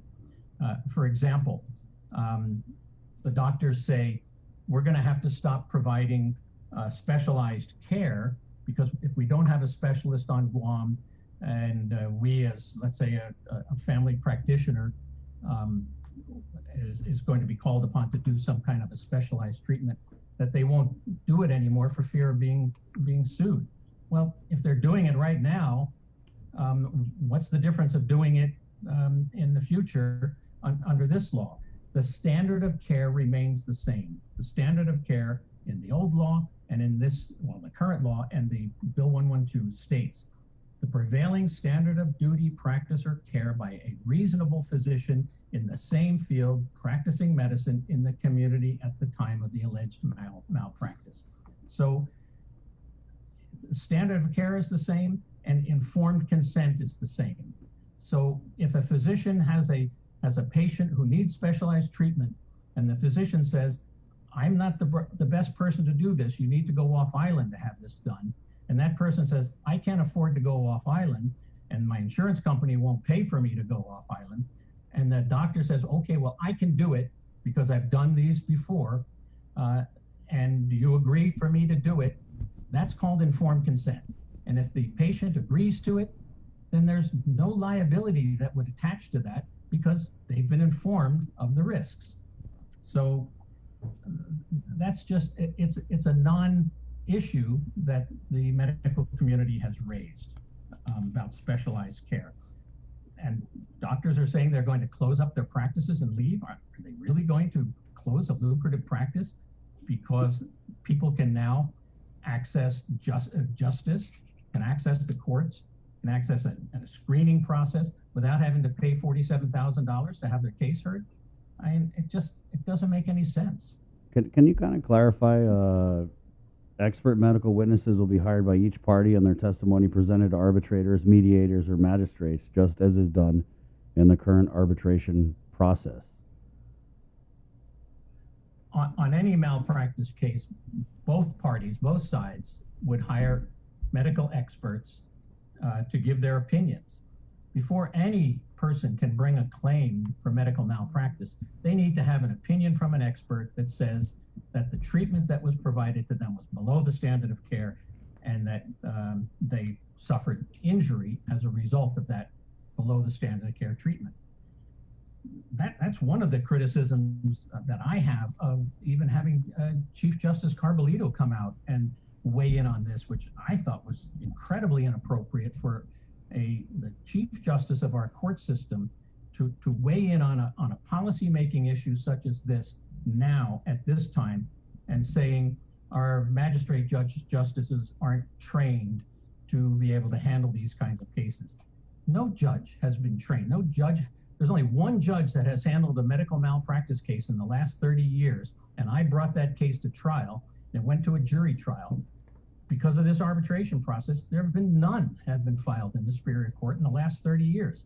There has been one, and Judge Canto was the judge on that. He hadn't heard a medical malpractice. This was a dental malpractice case. He hadn't heard one before, but he did what judges do.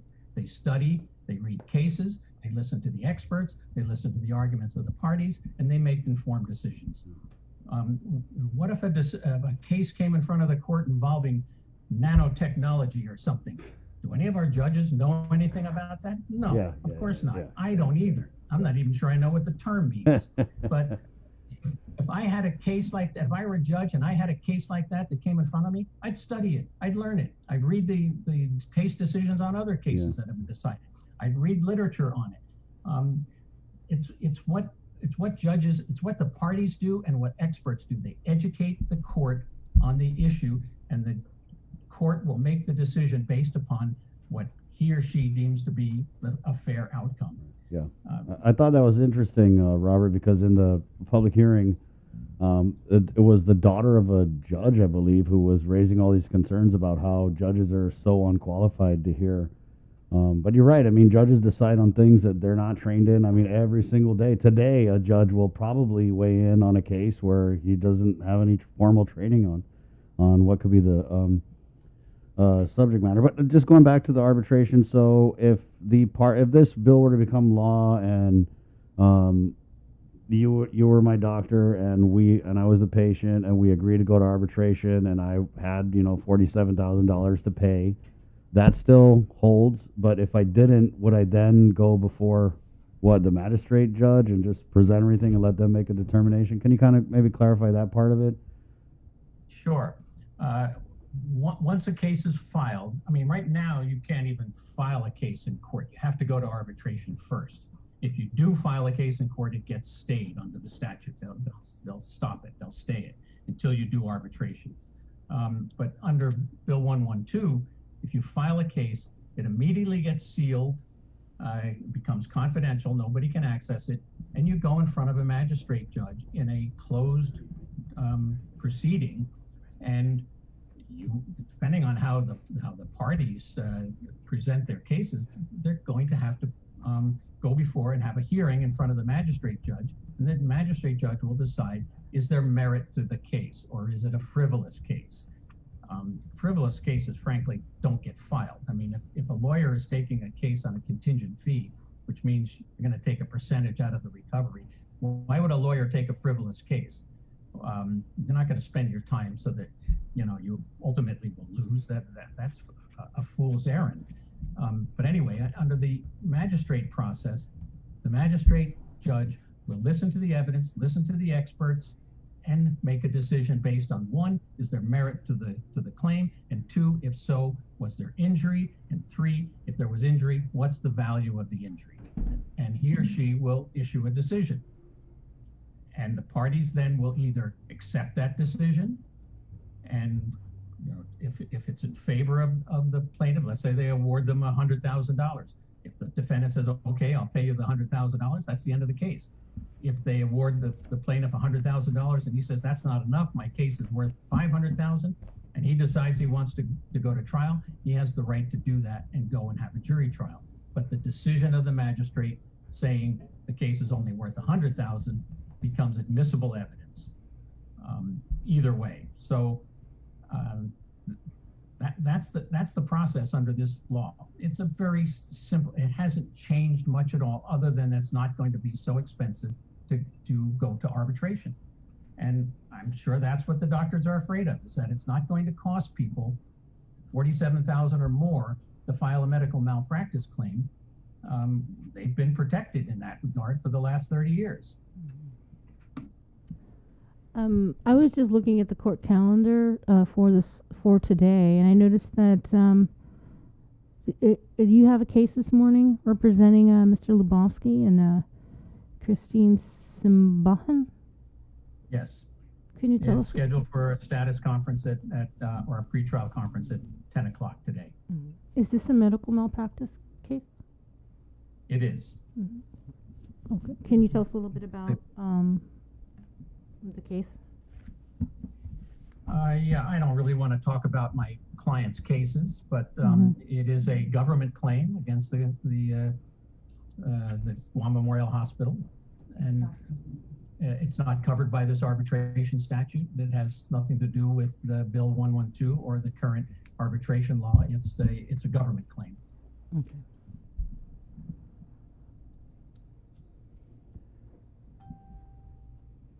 So what would you say to those? And that was another criticism I saw, Robert, was that, Attorney Keogh stands to, make money if this Bill 112 passes because the lawyers are going to be representing, it's a common criticism all over. They say, Speaker Teresa's a lawyer. This is, written by the lawyers. The lawyers are going to get rich off this. That's a funny comment because lawyers' fees are between the lawyer and the client, whether or not they're even going to charge anything for what they do. And lawyers' fees in these kinds of cases, in all injury claims, have been limited by statute to 10% of anything over $100,000. So it's not a get-rich scheme by any stretch. Lawyers' fees in the States are 30 to 40% of whatever you recover. Here it's 10% by law, and I follow that law. So this is not a question of lawyers getting rich or doctors getting poor. It's a question of whether or not individual people who are the victims of malpractice have access to compensation, to justice. This is for the people of Guam. It's not for the doctors, for the lawyers. It's for the entire population. That is a false criticism of this statute. It doesn't change any of that. The attorney's fees would be the same under the arbitration law. The attorney's fees would be the same under this law. That's set by a different statute altogether. What did you make of, there was, I want to say it was Dr. Jolene Uggan who had testified, and a couple other doctors. They talked about the existing ways that a patient can, whether it's, filing a complaint with the medical licensing board or settling with the doctor or the Government Claims Act, right? So while we hear that the medical arbitration is cost prohibitive and the only way to go, these doctors were talking about maybe beefing up the existing routes that patients have. What was your comment on that? Because, you're bringing a case with the Government Claims Act right now. Yeah, the Government Claims Act only applies to government employees, doctors who are employees of the hospital. It doesn't apply to any of the private physicians practicing on Guam. So the Government Claims Act has nothing to do with this. This isn't being changed. Bill 112 doesn't change the Government Claims Act. That stays as is. As far as the licensing boards, the only experiences I've had with the licensing board is that they don't handle these cases. We've had one, the trial that I mentioned to you that we actually went through in front of Judge Canto was a dental malpractice claim where we actually won at trial. The jury awarded the plaintiff money against a practicing dentist. It has been years that the complaint that patient filed in front of the dental board has been pending. It's never been decided. They just could never get a quorum. They couldn't decide what to do. These boards don't function. There's litigation right now to force the medical board to comply with the law to produce a website that lists what doctors have ever been accused of malpractice or have settled malpractice. They've never done it. It's been on the books for years. They just don't do it. So it's a little bit too little too late that the doctors are now saying, we'll use the medical boards. They've been totally ineffective since the time they were created. I don't know of any example of a medical board ever taking the license away from a doctor or a dentist. If there have been, it hasn't been made public, and I'd love to hear about it because I don't think it's ever happened. As opposed to lawyers, the legal community has disbarred many lawyers for unethical comment. The lawyers do self-police. The doctors don't self-police. Oh, take that, doctors. Did you say? Did I hear you correctly that there is a lawsuit regarding the Patient Protection Act and the lack of implementation? My understanding is there is. Yes, there's a mandamus action trying to get the medical board to do what the law requires them to do. Yeah, I'm not involved in the lawsuit, but I have heard. Who's? Do you know who is? I don't want to say. I don't want to say on the air. I'm sure it's searchable in the Superior Court as far as what cases have been filed. But there is a mandamus action pending right now. Yeah, I think it's in front of Judge Barcinas. Okay. Thank you. Thanks. Robert, thanks for your time. It's been insightful. Okay, anytime. I'd be happy to talk about this because I find the misinformation that's out there is so unproductive and damaging to this community to have this kind of vitriol. I mean, even one of the doctors is now refusing to provide medical care to a member of our legislature because of her sponsoring this bill.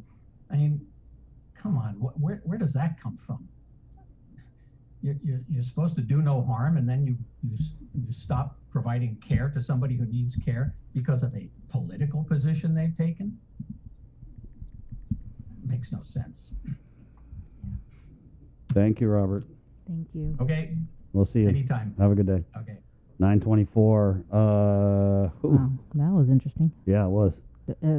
I didn't know there was a lawsuit for the. Well, guess what? Now we know. Okay. Yeah. And so this is a law that was introduced by the current Vice Speaker of the Legislature, Senator Tina Munia Barnes. The Patient Protection Through Information Act, and that was signed into law in September of 2011. Wow. So it's been 10 years this law has been on the books, and what the Guam Medical Licensing Board, man, correct me if I'm wrong, but they're supposed to be posting on their website exactly what? Let me pull it up. Thank you. Board shall disclose to inquiring member of the public within 4 working days, which shall include via the internet information regarding any enforcement actions taken against a licensee, including a former licensee, by the board, by another state board or licensing jurisdiction. It should include restraining orders, interim suspension orders, revocations, suspensions, probations, limitations on practice ordered by the board, including those made part of a probationary order or stipulated agreement, public letters of reprimand that have been issued, infractions, citations, or fines imposed, civil judgments in any amount, whether or not vacated by a settlement after entry of the judgment, that were not reversed on appeal or arbitration. All settlements in the possession, custody, or control of the board shall be disclosed for a licensee if there are 2 or more settlements for that licensee within the last 10 years, except limitations on that disclosure. So, yeah, I guess it looks like everything and anything against So even like a complaint that's filed and not necessarily adjudicated? Because it kind of sounds like this is something we've been talking about. Public letters of reprimand, citations, restraining orders, interim suspension. Yeah. I mean, they actually don't even have a website right now, because I Googled it and you go and click on it and it's like there's nothing there. 2011, is that 10 years? That's 10 years ago, That's Bree. 10 years, That's yeah. 10 years ago. I don't know if I had I a know law we passed. followed up on this a few times Yeah, over the exactly. past few years, and wow, it still is not. I wonder if Vice implemented. Speaker was ever like, hey, dog, you guys didn't do that website? So, I don't know. We'll find out who's taking who to court and what the deal is. You know, in Oklahoma, when I was working, this was over 20 years ago, I was working at a TV station in Oklahoma City, and there was a reporter that she did a whole series called Disciplined Doctors, where the board there was supposed to be filing similar reports, right? And then it's supposed to be reported to the National Practitioners Data Bank, right? And lo and behold, they weren't, and so she had uncovered all these disciplined doctors. Wow. Oh, but you know what? Something we kind of keep talking about is it seems like the arbitration is so costly to get through. Like we talked about, people feel like they've been a victim of malpractice, but when they hear how much it costs, they don't even go through with it. So it's almost like we have no data on this because of this process just blocks everyone out at the gate. So, I mean, when he talked about there's been one malpractice case, and a dental one in 30 years, to me that means that this system it's really working when it comes to shutting people out. So. And you mentioned Dr. McNinch provided some stats. Yeah, so this is Mm-hmm. really interesting. So basically, from what I understand of what he had presented was, in a community like, and the example used was Hawaii, there are about 5 to 7 malpractice claims or cases filed a year, and then he said, based on population, like if we carry over that data, we should see about the same on Guam. But we don't, because again, if you don't have $47,000 or whatever, 20, 30, whatever it is, you're not going anywhere. Nothing's getting written down, nothing. So I thought that was really interesting that he had said, hey, if you got a population of X amount of people, then by default, you should have X amount of malpractice, cases or whatever. And, translate those numbers over to Guam, and we just don't have them. And that doesn't necessarily mean that it's because, let me just first say that we have some really awesome doctors here, but the fact that we don't have the same amount of cases filed versus Hawaii doesn't really mean that our doctors are any better. It just means that, again, the whole argument behind this bill is people being able to get their foot in the door, right, is what it is. It's 9:29. We got to take a quick break, and we're coming back with Major Antone Uggan of the Department of Corrections next. Again, this public hearing is tonight, Bree. At 5 o'clock. And it's going to be streamed on the legislature's YouTube page. And, definitely they had some challenges in trying to accommodate everyone who tried to testify. And the challenge was they didn't. They ended up not accommodating everyone. So a lot of people didn't get to. So I don't know how they're going to do it tonight, whether there's going to be a time limit or something. But, Bree, I was kind of thinking earlier this morning when we talk about the specialists and how we're an underserved community. Now, one of those ways, we're talking about pathology and the forensic, the medical examiner and stuff, but we're actually on like a share with Hawaii and the CNMI, right? And so that's one way that I guess we address these shortages, is that we can wonder if there are other programs on the federal side or public health where we can start to avail of some of these specialists that we don't get. You see the Shriners come in. Right, I remember my daughter many years ago was seen by the Shriners because she had a curved spine, and so there are those opportunities that maybe we need to look at. And that's one thing Bill 112 has definitely highlighted again, is this conversation that we just don't have the numbers or the attraction for a lot of these specialized care fields. It's 9:30. We'll take a break. We're back with Major Antone Uggan next. Good morning. KUAM Digital presents a series highlighting the wide array of talents on our island. Whether they're a standout gamer, extreme athlete, performer, or have a unique skill to show off, we're showcasing them every month on Wow Factor. Brought to you by Mountain Dew. Do the do. Get through the work week with a special office party from Uno Go and participating restaurants. Every week, we're delivering lunch from a local dining partner to one lucky office for up to 15 people. For a chance to win, all you have to do is 1. Register as a user on the Uno Go app or website. Existing registered users may be entered as well. 2. Follow us on Instagram or Facebook. And 3. Send us a message with your name, contact email, and phone number, your office, and its location. We'll draw a winner every Friday on The Link on Breeze 93.9 FM on KUAM TV 11 and streaming on Facebook Live, and coordinate the day of your choice for lunch to be delivered the following week. We'll also feature your office celebration on KUAM News every Friday. Put smiles on your co-workers' faces and enter today. Open to Guam residents only. Conditions apply. See the Uno Go Guam Facebook page for details. Thanks to our participating restaurants, Beach and Shrimp, Lone Star, Jamaican Grill, Ajisen, Sing's Cafe, Pika's, and the Sheraton Laguna Guam Resort. A new musical competition series from NBC focusing on original music is in the works, and they're looking for contestants. American Song Contest is modeled after the hit European phenomenon Eurovision, which has produced some of the most talented performers the world has ever known. The show's looking for individuals and bands from all types of music to find an act in every state and territory, including representatives from Guam and the CNMI. Go online to AmericanSongSubmissions.com to enter and submit your original song submissions now. Must be 16 years or older, and groups cannot exceed 6 people. Additional conditions apply. So apply today and get ready to rep our island on the national stage. American Song Contest debuts next spring on NBC. The Culture Club returns to KUAM Digital and KUAM News Weekend Edition, highlighting Guam's young artists, activists, and crafters as they work to protect, preserve, and promote our Chamorro culture. Watch this weekly feature on the digital platforms of KUAM News Weekend Edition, brought to you by Hanum. GU Self-Storage, conveniently located near the Harmon McDonald's. We offer affordable rates, online payments, and auto bill pay for your convenience. Plus gate access daily from 6 a.m. to 9 p.m. Call us today at 648-7867 for more information. The relationship between Guam and Manila, Philippines is undeniable as we share similar cultural traditions, history, and heritage. With generations of Filipinos calling Guam home, KUAM presents a monthly look at the capital city, featuring in-depth and engaging interviews on everything from medical tourism to new business and government leaders. Veteran newscaster Nestor Lecanto delivers Beyond Our Borders. This special program is brought to you by KFC.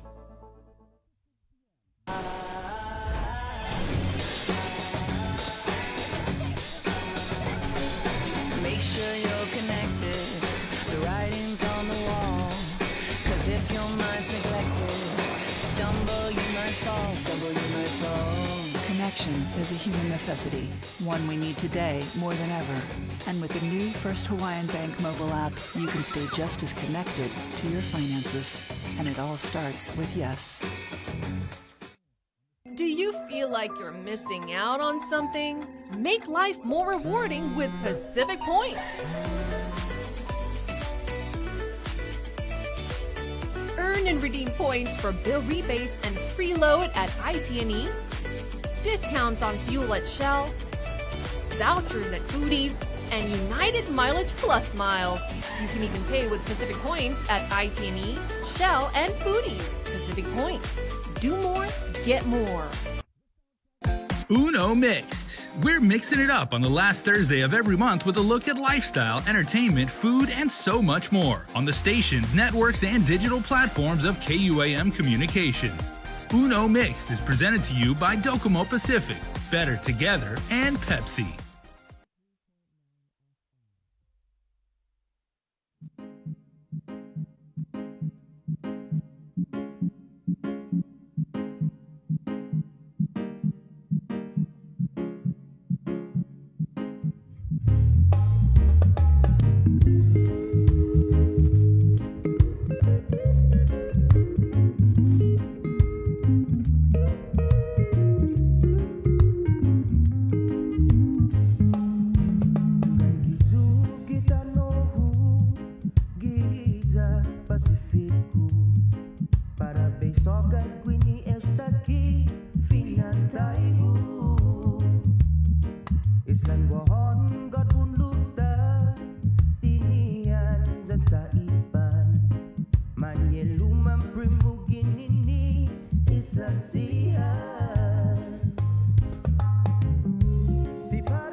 Welcome back, everybody, to the link. It's Monday.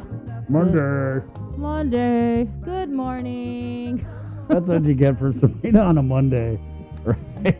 We're all in here trying to sound all excited. You just give it to you real. Well, what did Mayor Allergy's like? Oh, Serena is positive. Yeah. Whoa, newsflash.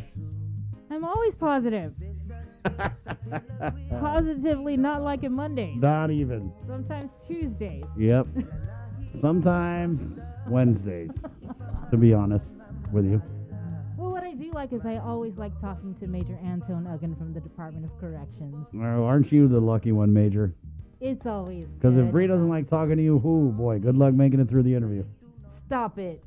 Good morning, Anton. Good morning. Good morning. Good to see you. You too. So I'm sorry I missed Friday. Something came up and I couldn't come on Friday. It's okay. It was a big news day on Friday. Yeah, not saying you're small news or anything, but Lots going on. yeah. Let's go. Let's just first. Can you tell us anything about the holding conditions of Troy, Ryan, Damian, and Nicholas Moore over there? Oh, Moore's. Sorry, Moore. I know Moore's on house arrest. My bad. Yeah, Nicholas Moore is released from our custody. Yeah. Troy, of course, is in Agania, and nothing special. I mean, he's just being confined right now, and I think he had his magistrate over the weekend. So if I'm going to stick anything, the bail was set at $750, but he's still in our custody as of now. So nothing special. So, Major, when there's like a no contact order, because I believe there is one in this case, there's a no contact order between Warren. But okay, even if there's not, but just generally speaking, how does the prison ensure and monitor that when you have someone in jail is not supposed to contact someone who's not in jail? Like, is that where your whole pay-tell system comes into play? Yes, sir. The inmates have a phone account. We can monitor the phone. They're not allowed to use the landline, so there's no way of them calling out. If the guy's in confinement, then we try to separate them by maybe different facilities, move them around. We do our best to ensure, but is it 100%? No, I can't say that. I mean, there might be other ways of them trying to communicate, but we do our best to prevent that as much as we can within our own resources. There was good. I wanted to ask about Andrew Manabusan if he's checked in yet. Can you give us some background on that? On which? Andrew Manabusan? Yeah. He was busted. No. Go ahead. As of last week, he was not in our custody, so I'm not. We don't really get word of when they're coming here. They just kind of just show up. We're here, so we're not really sure what the status of that is. Right. And so Bree's going to give us a little background on why she's asking about this gentleman named Andrew Manabusan. Mm-hmm. Yeah. And it's relative to smuggling drugs into our beautiful paradise. The drug, of course, crystal methamphetamine. Mm-hmm. And he was picked up in the States. This was last month. And so it turns out, we found out that he was kind of connected to the Jose Ananich case. And so he was supposed to be extradited back to Guam. And we've kind of just all been waiting to see when he was going to be brought here. But I believe his case is sealed in the district court. But we're able to get information from the district court in California. Yeah. So, yeah, that's why I was just. And there's like 8 pounds or something, right? Yeah, I'd have to. This. I'm sorry. Let me draw from my memory. But 8.3. 8.3. Thank you, Jason. 8.3. Pretty big. This is a pretty big one. And so it's 8.3, and then I believe they did the switch out of the post office, and then I want to say Jose Ananich, the former DOC officer and GPD officer, picked up the package or something, went back to his place, and then when the authorities showed up, he was allegedly trying to burn the package in a tunky. And that's how Mr. Andrew Manabusan entered the picture, as he was allegedly the guy who was sending the 8.3 pounds of crystal methamphetamine into our island so that your friends and family can smoke it and shoot it up and snort it and do whatever and then go and rob you. and steal from you. No, these people, I mean, they really got to be held accountable because they're poisoning our island. And it's not just so, people can get high. There's a whole chain reaction of addiction and supply and demand and need. And that's a big reason why our streets are not safe. Our homes are not safe. Our families are not safe, is because people like Andrew Manabusan and Jose Ananich allegedly conspire to flood Guam with ice. I hate ice. So yeah, when are you getting Andrew Manabusan? And then if Jose Ananich is there, is he in Agania? Yes, he's in Agania. So would Andrew Manabusan have to be a Manila? We would evaluate it, but more than likely, yeah, he might be the one moved to Manila. But again, we'll wait till he comes in and see what instructions are given to us from the U.S. Marshals. Because they usually will have also instructions on their documents, but we'll evaluate at the time and see what we're best to put them. I want to say there was also was there a seizure or something in this case, Bree? Yeah, there was, and I would have to pull all of that up as I got well. it. I got it. You got, I think I sent it to you. You did, yeah. So there was actually seizures that were made in this Ananich case that were, yeah. So I think it was a bunch of guns, Rifle, shotgun. There was yeah. Oh, you're right. A bunch of guns, like Sig Sauer, MPX pistol, AP-15 rifle, 223 Mossberg 500 shotgun, a 12 gauge shotgun. There's a lot of guns. That's such a bad mix. Oh, there's the Glock 40 cal, a Sig Sauer 9mm, another 9mm, 9mm Glock, A-17 rifle, another shotgun, Ismash model, a Marlin Firearms Company 338 CS rifle, 30-30. Ooh, that's a big one. Yeah, that's scary, man, when you get these alleged drug dealers and they've got an armory, right? You just imagine some tweaked out drug dealer sitting there cleaning on a rifle, preparing for the purge. How many were confiscated? How many total? It was a few pages. Yeah. So yeah, it's basically Glocks, guns, shotguns, rifles that were confiscated by the ATF. Right. Yeah. And I mean, I don't know. That's kind of scary when you have people like that with that many guns, because the whole drug trade is addicts will swap guns with the dealers to get drugs, or these guns. Sometimes it's they're dirty and they can be used in crimes. And I don't have to explain to you guys how problematic it is for people who are involved in shipping 8 pounds of meth into our island to have armories at their house. So. But DOC would, right? I just want to make sure you guys would be notified when this people who are extradited to Guam are checking. Yes. I just. Yes. As because, I know you're probably getting tired. Girl, stop checking me every day. Yeah.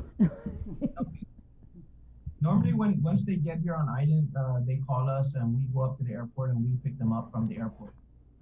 And then we bring them to our facility. So they will notify us, but usually it's not until the day of or something. They'll call us, let us know. Right. We heard from the chief a little bit about the process. So with this guy being extradited here, there's hearings that go on. Is it on the federal side? Because it's this is a federal case. Right. Yeah. So this is a federal case. So there's federal hearings that got to go on in the court wherever this Manabusan guy is at. Right. There were hearings in California. But with the court hearings, it's not like they have one today, they have one tomorrow. Sometimes it's a couple weeks apart. Right. Which is what we saw in the Moore case where we had to wait. There was a little delay. All right. Maybe they're doing some things over there, but there was definitely that order that came out that he was supposed to go to Guam, change of jurisdiction. Keep us posted, Major. Legal words for it. In other news, less controversial, probably there was a public hearing you testified, or was it a hearing you testified in last week? We were supposed to have a hearing on I think it's Bill 153, and that has to do with the new prison, financing a new prison. That was pushed back until the 19th. It's going to be held on the 19th of July. No. Well, I was going to ask you if you support a new prison. That's kind of a dumb question. Yes, of course. We really need a new facility up here, but you know, the public bill will address the financing and other issues with it. So we'll see what happens July 19th. What do you think is the biggest obstacle? It would probably be the financing. The financing, of course, is going to be a big issue. And, you know, I don't think there's any question that we need a new prison. We've been talking about this for years, since I've started in '94, but it's always been the financing. So let's just see if we can, you know, hopefully the legislature can, you know, identify the funding and make it happen. Why did they push it back to the 19th? I believe because of the GMH bill. They were having some hearings on the GMH financing bill, and they still had more hearings to do. So it was pushed back to the 19th. Update on contraband, visitation, incoming. We're going to have incoming at the end of the month. The visitation, we're still working on it. As far as the population goes, like I reported last week, that we have about 84% of our inmates have been vaccinated. We're requesting another 50, I guess, for this week and next to vaccinate the remaining more. And then the staff, we have about 100, out of the 208 active employees, we have about 164 that are fully vaccinated, and 6 of them are pending their second dose. 38 have not been vaccinated yet, but we understand there's plans on some of them to get vaccinated. So we're slowly getting our numbers up there. What's the update on the master plan? So the vendors were here last week working on it. They just left, I believe, Friday morning, and they're putting together the report, and it should be ready by the mid part of August, next month. We did a lot of work in the last week and a half they were here, visiting Guam Behavioral and meeting with the staff, going over some finer details of the plan. And we were all preparing basically for the public hearing on the bill, which again was pushed back to July 19th. So more will probably be released during the public hearing in July. In July 19th, we'll have more information to release with the senators, discuss with the senators on our plan, and we'll take it from there. But the final report, I believe, is due.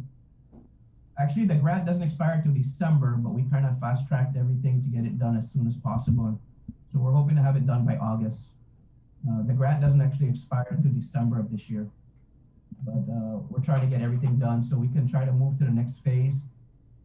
Because once we do this master plan, the next phase becomes really getting an architectural services now to take what we put together and kind of put it into a design. And then after that, that's when we'll really know the true cost of what the prison would cost us, and how much funding is really needed to move this project forward.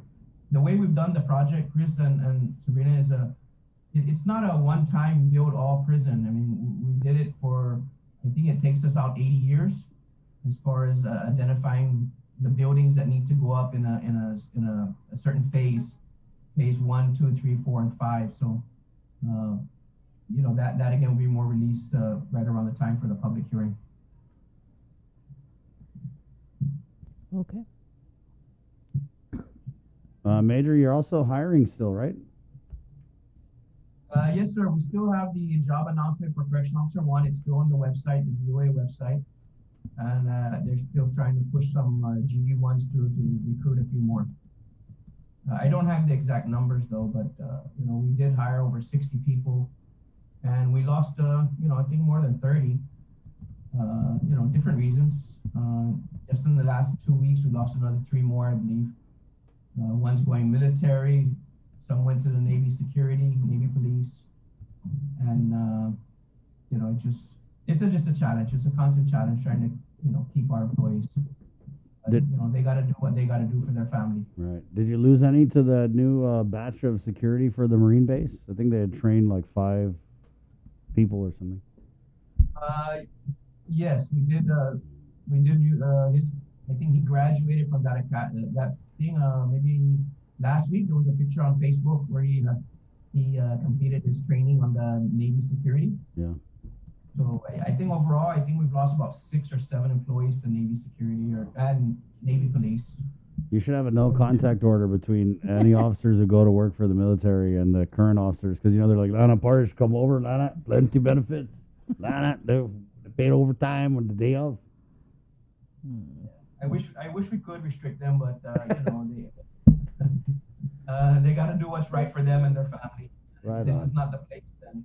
So Thank you, Major. Anything in closing here before we let you go? No, pretty much. I'm just anxious to get the master plan done and then see where we can go from there. We're doing our part as far as completing this project, and then hopefully again the senators and the leaders can come up with what we need to redesign our prison and make it a safer and more efficient operation for everyone here. Hey, just real quick, Ed Byrne. Oh, sorry, go ahead. I was just going to say good luck with that, because I know that when Senator McCready was a senator, he tried to get a new prison, and that was like shut down. Yep. So good luck. Also, Administration Director Byrne had said that the law enforcement's pretty much caught up on the overtime. Are you guys good then, Major? Yes, sir. On the overtime, we are up to date on overtime. That what we're still trying to work on is the COVID pay. We're still a little behind on that one, but again, that's being worked on, and hopefully it'll be solved soon. What's a little behind, like since January behind? I think our last pay was the first pay period, December 5th, 2020. But we've keyed in all the way up to March into the system. We've prepared all the documents and all the forms we need to put on because we're required to do certain things on our part. And I think we are just about, up to April, I guess, in the processing of that. But even when we process it, there's no funding the account. It'll still just stay there until there's money identified to pay it out. A little. That sounds like a lot behind. Yeah, I'm just looking for the story I did on Mr. Byrne, and I swear to God. Don't say that. No, I'm okay. I swear to Jason that he said that the COVID pay was that they were processing it, and that it was like kind of being taken care of. I hadn't heard that. Like, when we had him on, he was like, oh yeah, we're getting much better on the COVID pay. And then he said, oh, it's because we didn't have the paperwork. I just thought nothing was being paid. I believe he because said there's no money. with law enforcement, they're coming current, if not completely up to date, and then the mayors were still being processed. Right. So coming current, that means December. You guys haven't. Let's check. I guess that. I'm trying to stay positive, and seems to be the word of the day. Wow, be positive, guys. Being positive and optimistic that. Oh God, can you imagine being a correction or anybody who's? I mean, these people got bills, right? And you work, you're entitled to the pay that you earn. When you earn it. I can't even. Maybe Mr. Byrne thought we were talking about something else. Do you guys get interest on that? Yeah, is there interest on that, Major? I don't no. Well, there should be. Just like it should be interest on the rise. Right, yeah, there should be interest on the rise, too. Well, I bet if there was interest on this stuff, boy, that governor would have paid that yesterday. All right. Thank you, Major. Thanks, Antone. Stay positive. Be optimistic. But not COVID positive. Cautiously optimistic. There you go. All right. Yep, that's what we do here in Guam. We be cautiously optimistic, because if you're too optimistic, guess what? Probably your hopes might get let down. It's 9:55. I want to bring you this next segment, which is brought to you by our friends at Hanam Purified Drinking Water. Jay? Yeah, so Culture Club is back. It's a very, very popular segment. You know, we've done this a couple times for Chamorro Month. So during Mes Chamorro, we bring this back. And when we actually debuted it again over Weekend Edition.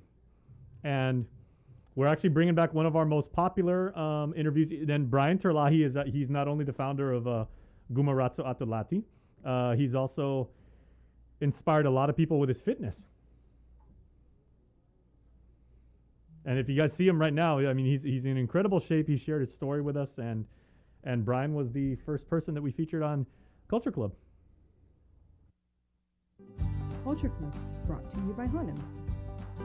Culture Club, brought to you by Hanam. Buenas and half a day todo hamzu, guahu si Brian BJ Terlahi. Guahu ifafa nagwenigima rasanatu lati gi ipapa song zo niya. My name is Brian BJ Terlahi, and I am the Fafa Nagwi and founder of Guma Rasanatu Lati in the village of Jotnia. Guma Rasanatu Lati translates to the house of the descendants of the Lati. Under the umbrella organization of PIPIT, which is Para I Prubetuni Tautauta, under the direction of Master of Chamorro Dance Frank Rabon, we have been in existence for 23 years come this February, and we perpetuate, promote, and preserve and educate the indigenous Chamorro language through song, dance, and chant. I have been involved in this particular movement, we call it the movement, since I was a sophomore in high school. So I actually started teaching cultural dance in the community of Jotnia, but I didn't umbrella myself under PIPIT until 2007. So I've been doing this for about, I want to say 20. That's a little sneak peek of Culture Club. It is back and better than ever. You'll actually be able to watch the full version. You can, if you really want to find out about Brian's story and what he's doing to perpetuate Chamorro culture and our heritage and our way of life out here in the islands, check it out on our YouTube channel or our Facebook page, or you can watch it tonight on Channel 8. Tomorrow night. Oh, tomorrow night, Health, Home, and Lifestyle. That's right, on Tuesdays.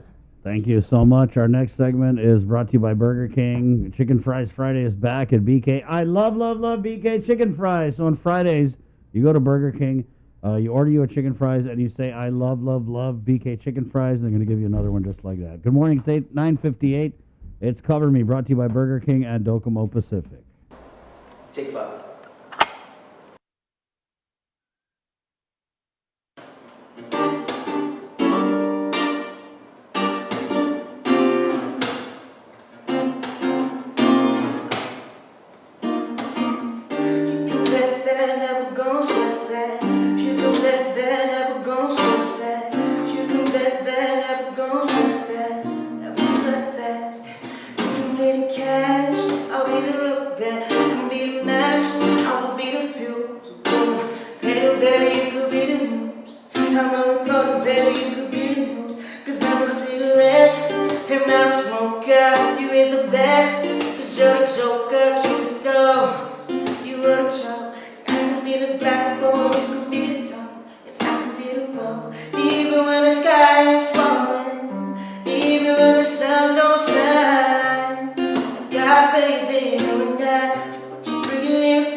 We can do